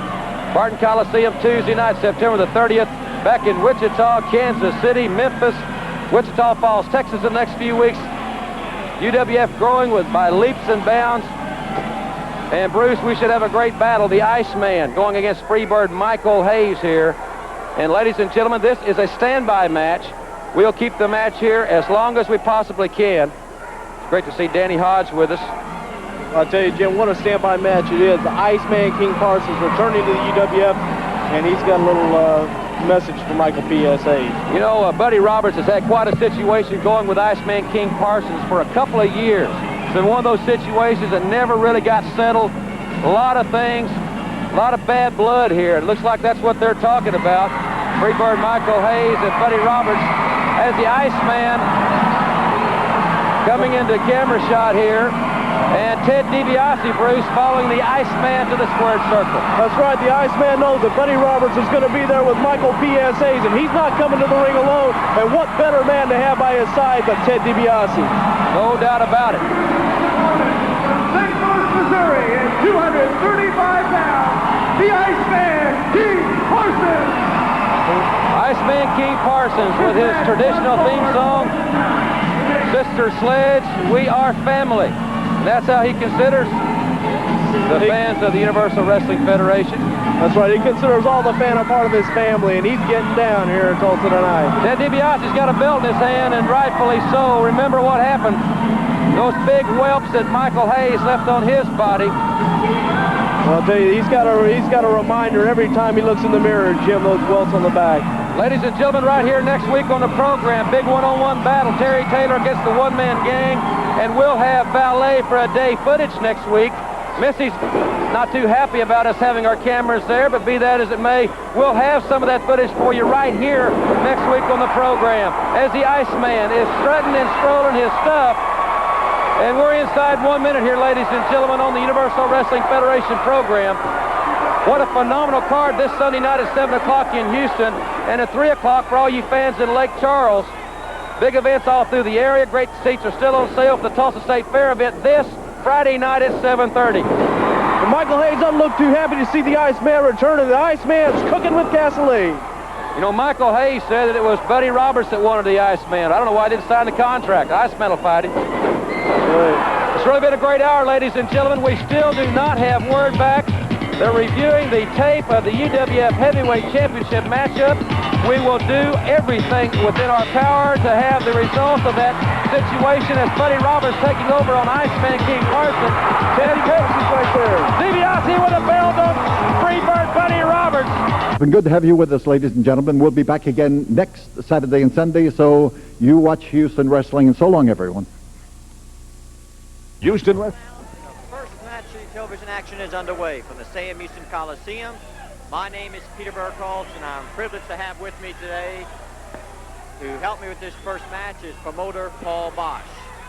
And I'll tell you, Pete, it's going to be a pleasure to be here on this Sunday night because we are going to have some great action for the folks at home, and this crowd that's filing into the Sam Houston Coliseum is really going to see a world of action. Our next wrestling action will take place here in the Sam Houston Coliseum on Friday, October 17th. You start making your plans now because we'll start making our plans to make it a huge affair.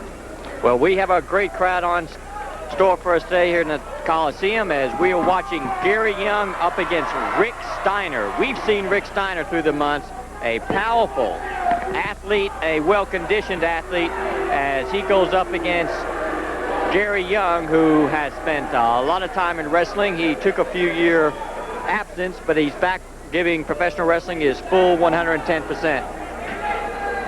So up in the ring, you see Steiner as he moves around, as he is fully aware of his athletic ability, and that is his sure power and athletic ability. The way he picked up the 250 pounds of Gary Young and sent him flying. Rick Steiner, former Michigan football star, a man who's got tremendous athletic ability, who has selected professional wrestling as a sport that he feels will give him the type of career that he's looking for. And look at that strong upper body of Rick Steiner. Gary Young's going to have a tough time keeping Rick Steiner under grips with that kind of strength. Well, I think anybody has a tough time trying to keep Rick Steiner in line because he has natural power, he has wrestling ability, he has all-round athletic ability. He's just a tough guy to handle. Well, every time we see him in action here at the Coliseum, we can see a few more pieces of evidence that the hot stuff Eddie Gilbert having a little bit more control over Rick Steiner. Tonight he came into the ring wearing the same type sunglasses that hot stuff Eddie Gilbert wears. But right now he could use whatever knowledge and wisdom hot stuff Eddie Gilbert possesses, he could use in this particular matchup against Gary Young, because Gary Young is a crafty veteran. Well, Young, of course, started his wrestling career here in Houston.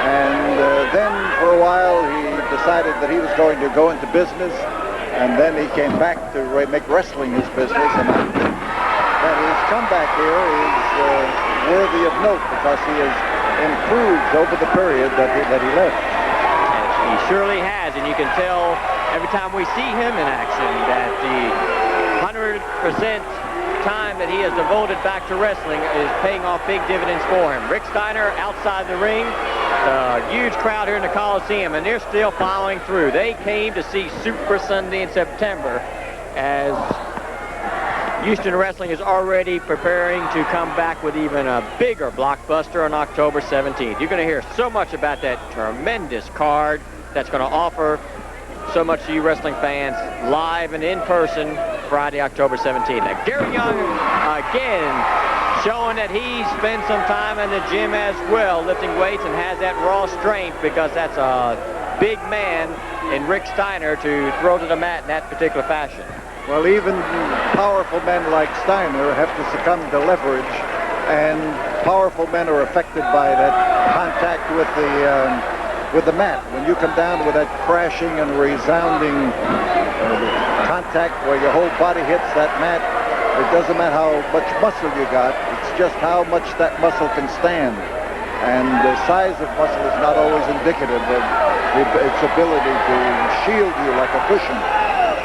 For Sunday in September, we're urging you to get your tickets early and be here for October 17th. Houston Wrestling is got great momentum right now, as this is one of the best fall seasons in the history of Houston Wrestling, and the action will continue October 17th. Well, I'll tell you one thing, Pete. The promoters and wrestlers all over the country marvel at the enthusiasm of Houston wrestling fans. This Go Gary Go is only part of it, but the enthusiasm they show in putting their signs around and getting their favorites and backing their favorites is the marvel of the wrestling world. And there are many, many people who are maybe better known but never get the enthusiastic reception that are gained by some people here at Houston Wrestling. Reverse headlock, and Young is in trouble as those feet on the rope give him just a little bit of extra effort, and also it gives him the opportunity to distract the referee, and then while the referee is looking at the feet, something happens on the other end. We have 3 minutes left in the match as we are 17 minutes deep into this match. Again, Steiner putting his feet on the rope, trying to get that extra leverage to get the shoulders of Young down to the mat. Tommy Gilbert, who's had his hands full in this match, is able to catch Steiner that time and call for the break. Driving, vicious, punishing face into the turnbuckle by Steiner that time as he realized the minutes are ticking by. Now, vicious clothesline. He literally tried to take Gary Young's head right off his shoulders. Yes, and his feet went right out from under him. They came up at a tremendous angle that almost was straight with the canvas. And it shows two things. It shows he was coming fast. It shows that Rick Steiner has a powerful arm with which to deliver that particular hold. And if Gary survives, it'll prove that he's tough.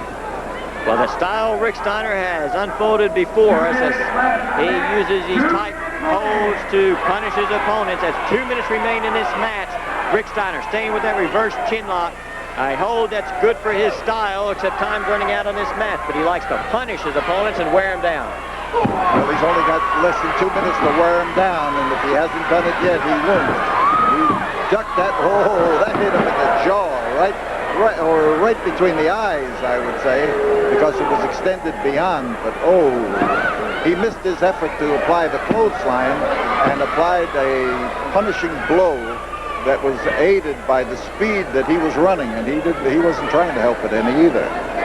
Again, let's tip our hats at Gary Young as one more time he was not ready to succumb, and now he's got Steiner wrapped up as Gary Young has not given up, and that time his determination almost paid off in a victory. Despite the wall up to the face and all the punishment he's taken, Gary Young is coming back against Steiner as the hometown favorite. Gary Young showing the fans here in the Coliseum that he is very worthy of their support. 1 minute, 60 seconds left in the match. A drop kick by Young has Steiner down. Young's on top. We've got one, we've got two, but he came so close. Oh, that man just inhaled then, and his chest went up, and he threw him up at the same time to get out from the back body drop, and he landed like the proverbial ton of brick.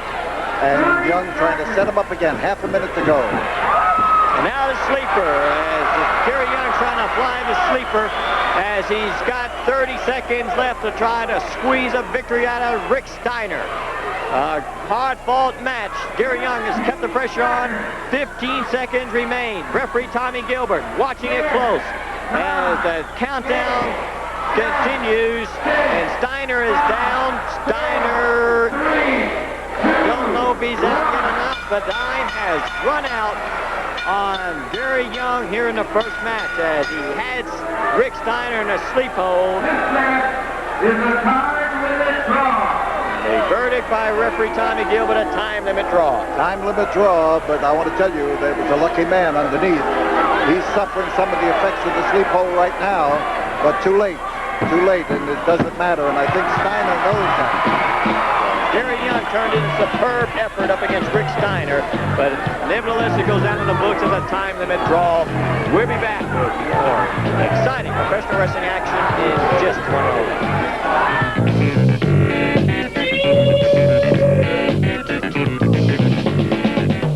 October 17th, but Houston Wrestling has that big blockbusting card. There'll be a 6-man tag war that has fans talking. General Skandar Akbar's Army of Devastation Incorporated includes a big one-man gang. Savannah Jack plus Bad Leroy Brown. And you know, you little taco bender, I'm talking to you, Chavo. You got just a little taste when you stuck your nose in my business. Well, now you're going to join forces with the dirtiest and the smelliest, no-good hippie that walks the face of the earth, and that's Jim Duggan. And they got that miserable link, you know. I managed the missing link at one time. I knew what it took to keep the link in place, because I beat his dirty hide every day. And I kept him secluded in a room where he couldn't commute with any kind of society. He's an animal. He should be in an institution. But after October the 17th, and one of the biggest cards ever in Houston, it's going to be 6-man tag team warfare. And we got Bad Leroy Brown, Savannah Jack, and the irrepressible one-man gang. And gang, I want you to tell these people out here just how you're going to do it all. Let me tell these TV people one thing. We left Chavo Guerrero land. We left him land. October 17th, we're going to leave 3 of them land. Chavo, Duggan, Missing Link, you are going down in Houston, Texas. Right, that's the way it's going to The be. 6-man gang war, Devastation Incorporated, as they go up against Hacksaw Jim Duggan, Chavo Guerrero, and the Missing Link. What a combination on both sides. It's all going to break loose. It's unbeatable. And you know I'm the greatest man in the history of this sport. I'm the Godfather, and nobody goes against the Godfather. This is one 6-man tag war you do not want to miss. In addition to the 6-man gang war, there'll be another tag team battle that features the attention of all wrestling fans as Hot Stuff Eddie Gilbert and Sting go up against Hollywood, John Tatum, and Jack Victory. Oh, that's Holly Goof, John Tatum. And you know what? Jack Victory. I don't really particularly care from now on. I don't even want to talk about these two guys. I don't even want to say their names. They have disgusted me and this man so bad. Two guys that we thought. Sting told me, though. Sting told me there's something about John Tatum he didn't like. There's something about Jack Victory he didn't like. But I said, oh, we got to listen because Missy's got a lot of money. And we're in trouble right now. We need that money, and I'm going to be nice to Missy. But you know, there's just so much you can take, Houston, Texas. There's just so much you can take. I've had enough backstabbing from you, John Tatum. I've heard your name too much. But obviously, John Tatum, Holly Goof, you don't know who you're messing with. Why don't you go and ask Cowboy Bill Watts? Why don't you go ask Hacksaw Jim Duggan? Go ask DiBiase. Go ask Taylor. No. Matter of fact, why don't you just go out and ask any wrestling fan in Houston, Texas, who you're messing with? You step on the grounds of Hot Stuff Eddie Gilbert and my main man Sting, the man I know that'll stick behind me and beside me through thick and thin. And in Houston, Texas, with no disqualification, where anything goes. Let Missy Hyatt sit in the top bleacher in the building, I don't care. John Tatum, we're going to see between me and you who the real man is, and Sting has promised me he's going to kick Jack Victory's butt, and we're going to walk out of Houston, Texas, and every woman in that building is going to know who the real men are. That's right. So Missy Hyatt will be at ringside, regardless of what takes place before the matches in that dunking tank. The Missy Hyatt will be stuck in for 1 hour, and don't forget, you wrestling fans will have an opportunity. $1 each way. One fall battle featuring the return of Iceman King Parsons, a colorful, exciting wrestler up against a rugged and tough Libyan, the unorthodox Libyan, as we're going to have a great contrast of styles in this match. Mentioned before, one fall battle. My name is Peter Burkholz, and sitting right next to me to do the color commentating on this particular event is the Universal Wrestling Federation's event coordinator for this area, Bruce Pritchard. And Bruce, it's great to have you here. Well, Pete, I'll tell you what, it's great to be here. We've got another jam-packed crowd here at the Sam Houston Coliseum. And up in the ring, we have the return of Iceman King Parsons to Houston, Texas. And as you know, Iceman got his start right here in Houston, Texas. That's correct. And Iceman King Parsons started his wrestling career right about the same time a good friend of ours started, was Tom Pritchard, your brother. And I think this would be a good opportunity to let Tom Pritchard fans out there bring them a Tom Pritchard update. Well, Pete, I tell you what, right now Tom is in Pensacola, Florida. He's doing really well there. He's wrestling all throughout the Alabama area, and he's looking forward to coming back here to the UWF. And you see Iceman King Parsons using what he learned in all those workouts with Tom just a few years ago right here in Houston. Well, I tell you, that was a good crew of people training to become professional wrestlers, because Iceman King Parsons has done a tremendous job, and so has Tom Pritchard. As you can trace it right back to those hard sessions they had against each other, training to become professional wrestlers, a career that both men pursued with a tremendous amount of determination and have done extremely well. We're proud of them as they got their start here in Houston, Texas, and have been able to rise to stardom throughout different areas of the country. But the Libyan is a rugged individual, a man that is tough to get down and basically wrestle, because he doesn't like to wrestle. He's in there to fight, as Iceman Parsons, a good ring-savvy veteran, is smart enough to realize that he has got to be careful to keep the match in his style and not resort to the style of the Libyan. Well, there's no doubt about it, Pete. You saw right there on the ropes, the Libyan was a little bit hesitant, break clean on the ropes. Right now they locked up again, and the Libyan this time with the side headlock.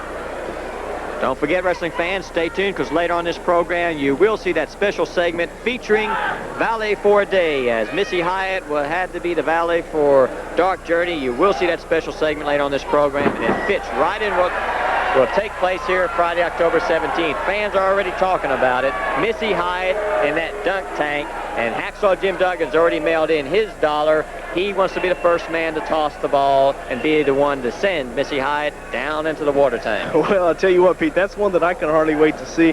Like you said, there are a lot of people, I know on one side of the dressing rooms over here, that are going to be first in line ready to throw those balls at Missy Hyatt and see her get dunked in that dunking booth. And that will not be on television, so we urge you to be here in person if you want to see that particular event. Iceman now just using good leverage and that strength that he possessed in that upper body, was able to toss the Libyan down to the mat. The Libyan now claiming foul play, but Tommy Gilbert was watching the whole course of events very closely. He saw no evidence, as he has refused to come down and scold the Iceman in that particular move, because Iceman just used it on plain good wrestling leverage. Here the Coliseum are backing him up 100%, Pete. Well, we have a great crowd on hand here today for Super Sunday in September, and the Friday, October 17th blockbusting card being put together by promoter Paul Bosch and the Universal Wrestling Federation is going to have more matches added to it as the weeks come. We urge you to stay tuned every single weekend for more exciting details of the October 17th blockbuster right here on Channel 39 Gold, as details will be announced every single week. But we do urge you to get your tickets early, because one of the matches that has already been signed is no disqualification tag team showdown with Hollywood John Tatum and Jack Victory up against Hot Stuff Eddie Gilbert and Sting. And what a showdown that's going to be. I tell you what, Pete, the interesting thing there is Missy Hyatt is going to be at ringside, and you know, since the breakup of Hyatt and Hot Stuff International, that should be really interesting, and it's going to be also interesting to see who the fans, what side the fans are on October 17th. Up in the ring, you see the Libyan again reaching for the tempting targets of Iceman, that string of hair of his, a unique style for Iceman Parsons, but he possesses a unique wrestling style, and it's one of the reasons it's proven to be successful in the wrestling ring, is that he has been able to incorporate a good and well-balanced wrestling attack, whether it includes flying through the air or just getting down to basic wrestling and leverage. Iceman is well-versed in both, but he's not well-versed, nobody's well-versed, to be able to take those wallops across the chest that the Libyan is able to deliver. And this is where the Libyan is at his dangerous best, Bruce, is when he's able to punish his opponents, get away from the wrestling holds, and just goes to the wallops, the kicks, and trying to manhandle the Iceman right now. That's right, and you see he's got the Iceman reeling now. He had him in that corner working him over. Now he's got him on the ropes choking, and this is where the Libyan's at his best. He throws the rule book completely aside, and there you see referee Tommy Gilbert warning the Libyan, and the Iceman feels the effects. But the Libyan pays little attention to the warnings of Tommy Gilbert as he continues to punish Iceman. knowing that he has been able to find a slight opening in the armor of Iceman Parsons, but nevertheless, the Libyan wants to continue the punishment, but Iceman is quickly finding an answer, and two well-placed wallops as the Iceman now using that head of his as Iceman Parsons now getting into the match a little bit quicker and with a little bit more movement as he has been able to now trying to outmaneuver the Libyan, setting him up in a driving Bull Curry type wallop to the midsection. Iceman's shaking it off, and he's getting down right now, Pete, and he's ready to take the Libyan on one-on-one, whatever it takes.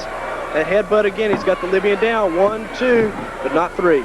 We have just passed the 10-minute mark in this battle between Iceman Parsons and the Libyan. As Iceman Parsons is the man who is setting the Libyan up, and the Libyan's coming straight at you. Iceman going for the abdominal stretch. That's a big man to wrap up. If Iceman's able to do it, he's going to have the Libyan in a very tough position as you twist the upper body in the exact opposite direction as the lower body, and the pressure puts it on that side, on that abdominal area, and that's what's called the abdominal stretch, as Parsons, if he can keep it on long enough and put the pressure on, could get a submission right out of Libyan right now. Well, right there, Iceman just dropped back, and he's got the Libyan wrapped up. This could be it. Now the Libyan's got his foot on the ropes. Well, that time, they were just a little bit too close to the ropes, as Iceman was able to bring the big man to the mat one more time with that driving knee lift. Iceman sending the Libyan into the ropes again, as Iceman now trying to use every part of the ring, and a good, solid wallop that time. Stretched out the Libyan. Iceman's on top. We've got 2, but no 3. Not enough to keep the big man down. You see Iceman King Parsons, he's going right back after him. He's got the Libyan right there again into the midsection. That rip across the eyes is enough to stop anybody's momentum, as a Libyan trying to slow down the Iceman, who has done a good job and taken the battle right to the unorthodox Libyan. Into the rope, Iceman with a good move and a cross-body block. Iceman's on top. We've got 1, we've got 2, but again, he falls just 1 short of winning a match over the Libyan. Iceman's finding it hard to keep that big man down, and again, the Libyan right on the back of the neck with that big elbow. Libyan back in the Iceman into the corner. He's got that chokehold. Referee Tommy Gilbert in there warning him to break, keeping him off. You can't help but notice the complete contrast in styles between these two competitors as Iceman continues to try to use wrestling maneuvers and moving about the ring, as the Libyan has continued his strategy of just punishing and trying to hurt Iceman Parsons. It could very well turn out, Bruce, that the man who's able to control the match into whichever style they fit best is going to be the one who wins it. Well, it seems to be going half and half right now, Pete. Both men have dominated for their own time, and right now, Iceman King Parsons coming back, and he has the Libyan on the ropes. And he's giving the fans that sign, and there it is, that big left hand, and the Libyan's down. Iceman Parsons was showing Eastern Wrestling fans some of the unique wallop style of his, but now he's just sizing up the Libyan as he keeps moving. He knows that that's the best way to battle this Libyan, is not to be a stationary target, and that time, that's one way of using that extra body weight and that power that he possesses. He's on top, and that's going to spell victory for Iceman Parsons. So his return to Eastern Wrestling, a victorious one, as he stayed after the Libyan, and the Iceman is back for Eastern Wrestling, and he's back with a victory. That's right. What an impressive victory. Great match. Return of Iceman King Parsons. And we'll be back with more great wrestling action in just one moment.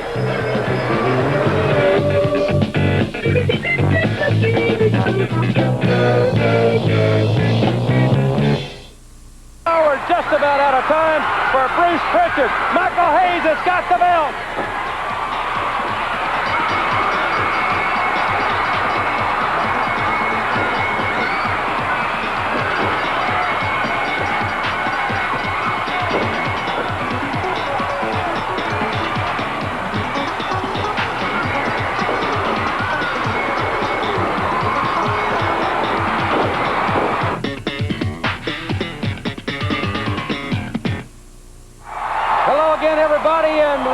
to the Universal Wrestling Federation. I'm Jim Ross, and I want to welcome along my special guest, color analyst, Ted DiBiase, here on the program. Teddy, thanks very much for being with us. Jim, it's always a pleasure to be here. Ladies and gentlemen, we've got a lot of exciting things to talk about. We've got an outstanding television program for you. We'll be talking about the big two-ring battle royals in the hour. Teddy, a lot of money on the line in those. A lot of money and a lot of prestige, and wherever those battle royals happen to be, you can always count on a Freebird or two being there, and that's reason enough for me and Doc to be on the scene. And ladies and gentlemen, also regarding the Freebirds, this belt situation, I've seen your back. A long time after that incident, the whelps are still there. Well, put it this way, Jim. I'm wearing my Levi's all the time now, not because it's fall and it's that season again. It's because when I wear Levi's, I always have to wear a belt.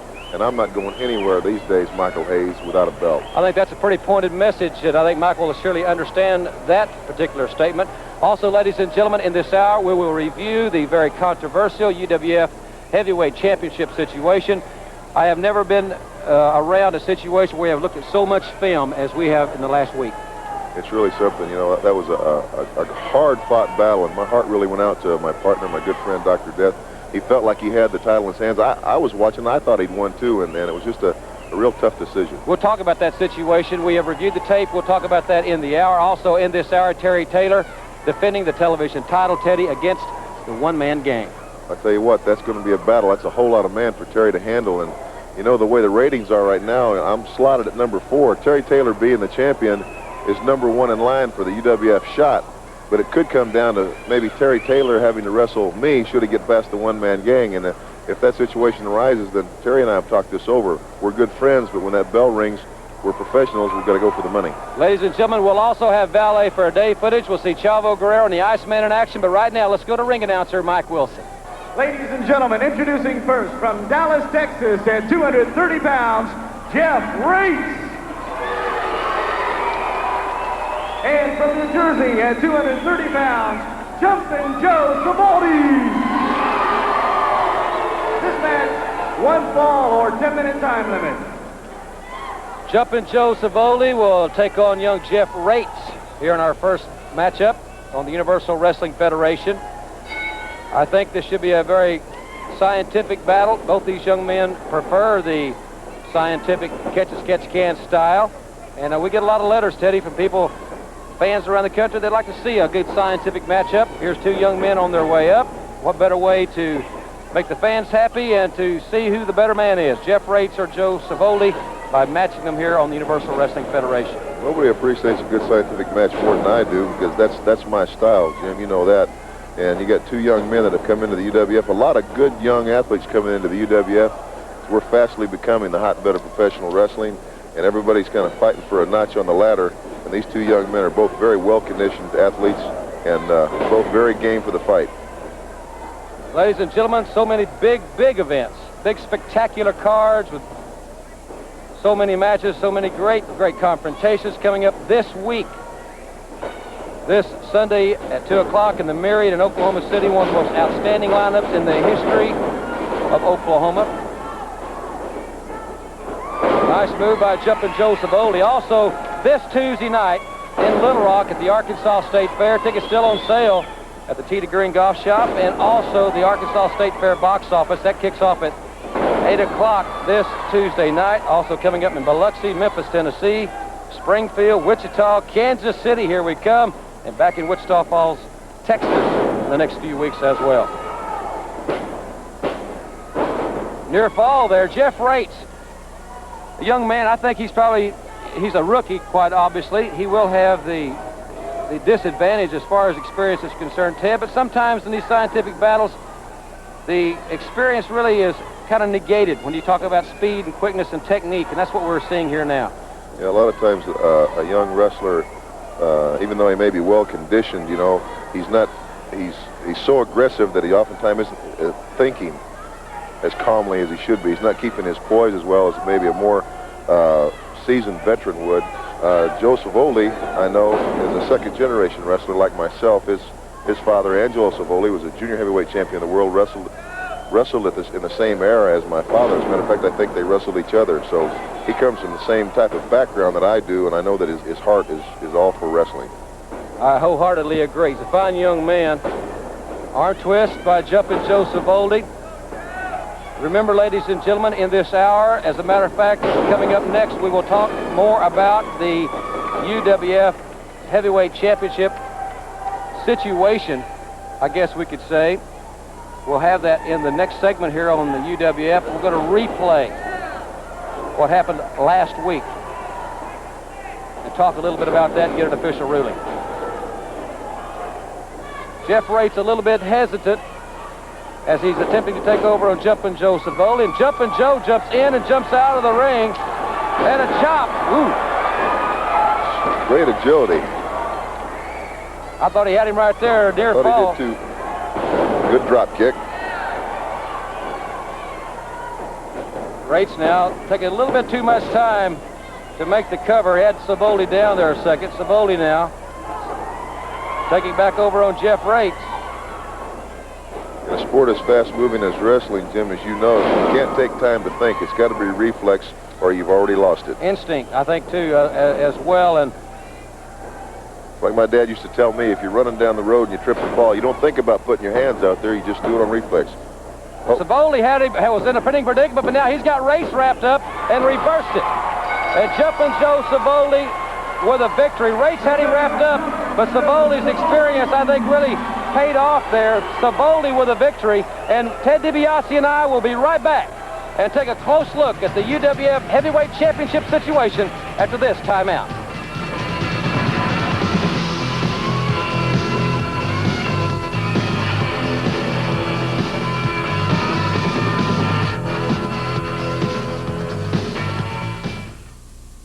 Everybody, a lot of action coming your way. But in this segment, we want to focus on the very controversial situation surrounding the Universal Wrestling Federation Heavyweight Championship. If you were with us here last week, you saw a tremendous battle between Steve Dr. Death Williams and Terry Bam Bam Gordy. And Teddy, I know that you and Doc have looked at the tape of this situation over and over again. So have we, and so have the officials. And the basic ruling was, and correct me if I'm wrong, is that both men had their shoulders up when the counts were made.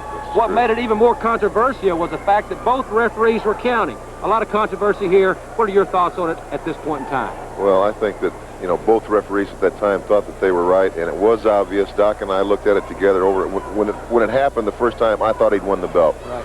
And by looking at it, we both had to admit that both shoulders were up. In all fairness to both men, they both had a shoulder up, so there was no pinfall. I'll tell you, let's now join the closing moments of last week's matchup and let you see for yourself, and you be the judge. Right now, it's not to pin, but to hurt somebody. He doesn't care who it is. It just happens to be Terry Gordy. He's the free bird. He's got it. Gordy is lacerated. Dr. Death's big hands have opened up a large gash on Terry Gordy. And now it's Gordy with his pile driver. And these two big men have collided in the center of the squared circle.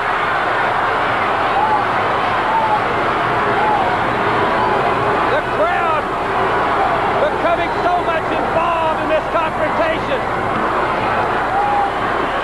Here in Tulsa, another capacity crowd at the convention center as Gordy's face is a mask of Clarence.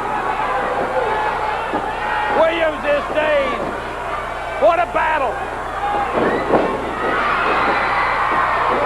Oh, Gordy went for a flying body press, and he has annihilated Carl Berge. Dr. Death dropped down, but Gordy with that inside drop cradle. There's referee Tommy Gilbert in the ring. Thank goodness for the standby official as Berge is helpless. Dr. Death has got Terry Gordy there with Tommy Gilbert. But Dr. Death, Gordy's foot is on the rope. Dr. Death with a partial stampede. Both referees have been knocked down, but telling Dr. Death only a 2 count. It was only a partial stampede. Gilbert was knocked. The referee was hit in the face. The two docs balanced off, and now Gordy taking back over on Williams. It's all on the line right here, and you're seeing it right here on the UWF. Dr. Death going to back simplex. Both referees are counting, and we've got a pinfall. I think we've got a new champion. The referees both up and down. Dr. Death has his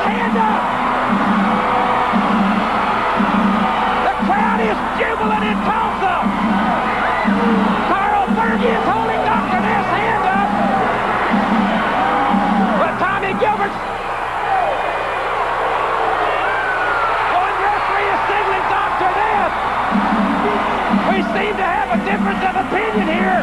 Terry It's always been a policy of the UWF not to change a referee's decision due to videotape replay. Now, in this case, we're going to try to clarify and confirm the referee's decision. On the left of your screen is Carl Fergie. He's counting both men down until Gordy raises his shoulder. So he calls an offensive foul against Dr. Death. And on the right side of your screen, Tommy Gilbert is counting Terry Gordy out because Dr. Death has his shoulder up. Both referees called a pinfall, when in fact, neither man was pinned. Okay. I looked at the films. Both our shoulders was up. You can't cry over spilled milk. But I want that belt. That belt belongs to me. I want one bird. It doesn't matter what bird, but I want one bird down. It doesn't matter if it's in a cage, the parking lot, or in the crowd. I want my belt. I'll tell you, after looking at the tape, it's just as close as it was week after week. It hasn't changed, or hour after hour looking at this tape. Without a doubt, both men had their shoulders up. A no decision, I think, was in order. No decision. That is a proper ruling as far as I can, I have to agree with that. I also have to agree that it should be upcoming, that there should be a rematch scheduled right away with both men. And I also want to put in my own 2 bits here. Even though there was no decision in that match, it was very obvious to me, and I think to anybody that watched that match, that my partner and my good friend, Steve Dr. Death Williams, definitely took the battle to Terry Bam Bam Gordy. The way I look at it, he took Terry Gordy and marched him up and down his own bad street. Probably the only people that would disagree with you are the Freebirds, and we're going to see one of the Freebirds in action after this timeout.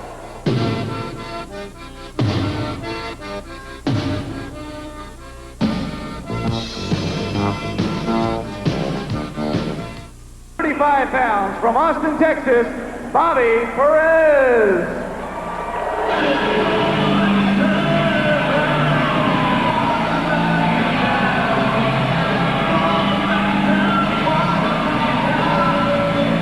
Well, ladies and gentlemen, the music in the background will bring out momentarily Freebird Buddy Roberts, his opponent Bobby Perez in the ring. As Freebird Buddy Roberts walking by our podium here. Keep walking, Robert. Jim Ross and Ted DiBiase with you here, ladies and gentlemen, from the Tulsa Convention Center. Another tremendous crowd here for the television taping, and we'll be taping again in the very near future here. We'll keep you abreast of that. A lot of big action coming your way. We'll be talking about in the hour some spectacular cards. From Bad Street, USA, Freebird Buddy Roberts.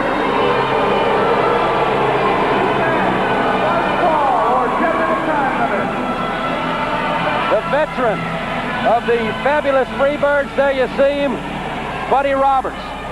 And he's a man that is a veteran campaigner.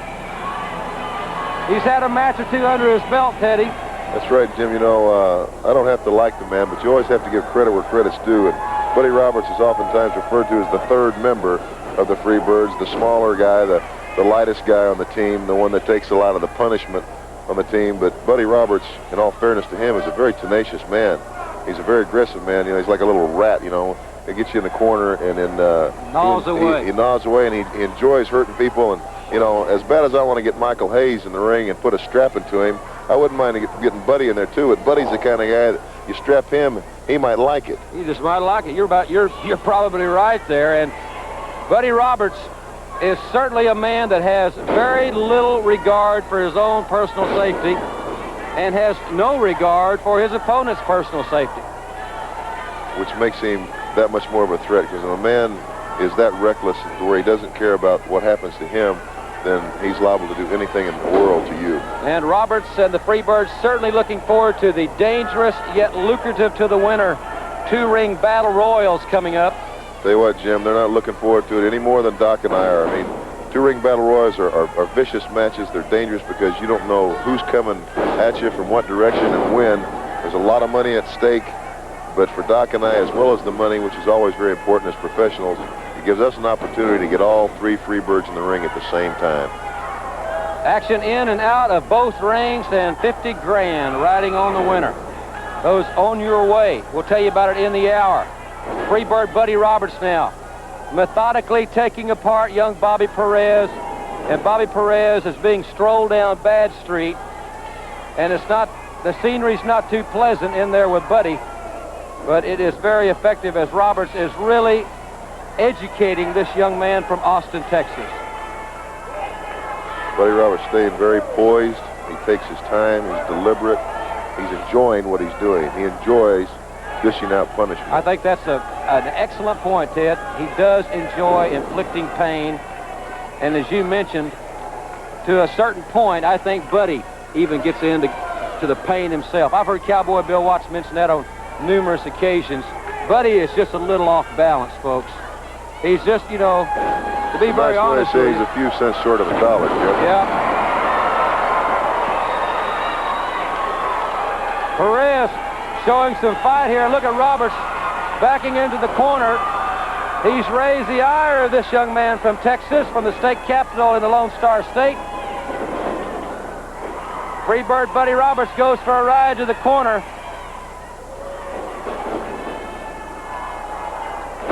Perez looked like he was setting for a bulldog headlock maybe, but Roberts pushed him right off. Don't ever get too overconfident with any Freebird, because you're writing your own ticket to defeat. Well, Buddy Roberts, that's it, Jim. He's dominated this young man. The sadistical Buddy Roberts, the veteran member of the Freebirds, impressive on the Universal Wrestling Federation. My thanks to Ted DiBiase for being with us. Always a pleasure to be here, Jim. Thank you. Teddy, best of luck to you in the upcoming weeks in the big battle royals. And ladies and gentlemen, we'll be back. The television title will be on the line. Terry Taylor and the giant one-man gang right after this. Time out.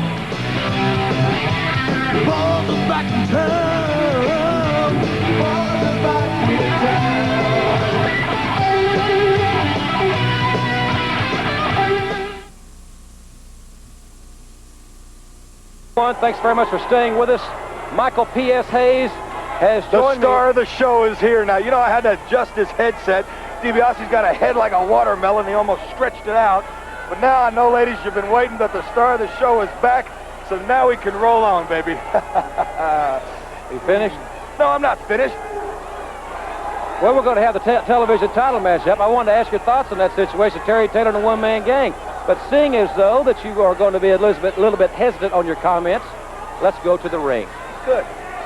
I'll say what I want when I want. Ladies and gentlemen, introducing a Devastation Incorporated at 465 pounds from Chicago, the one-man gang. Devastation Incorporated very well represented in the ring with Bad Leroy Brown, Savannah Jack, General Skandar Akbar, Wild Bill Irwin absent tonight. But Terry Taylor, what a challenge for this man, defending the television title right here on the UWF. Yeah, but Jim Ross, first of all, I should be the TV champion. You know I got ripped off 2 weeks ago when I wrestled him. But more important than that, introducing his opponent from Vero Beach, Florida, at 235 pounds, the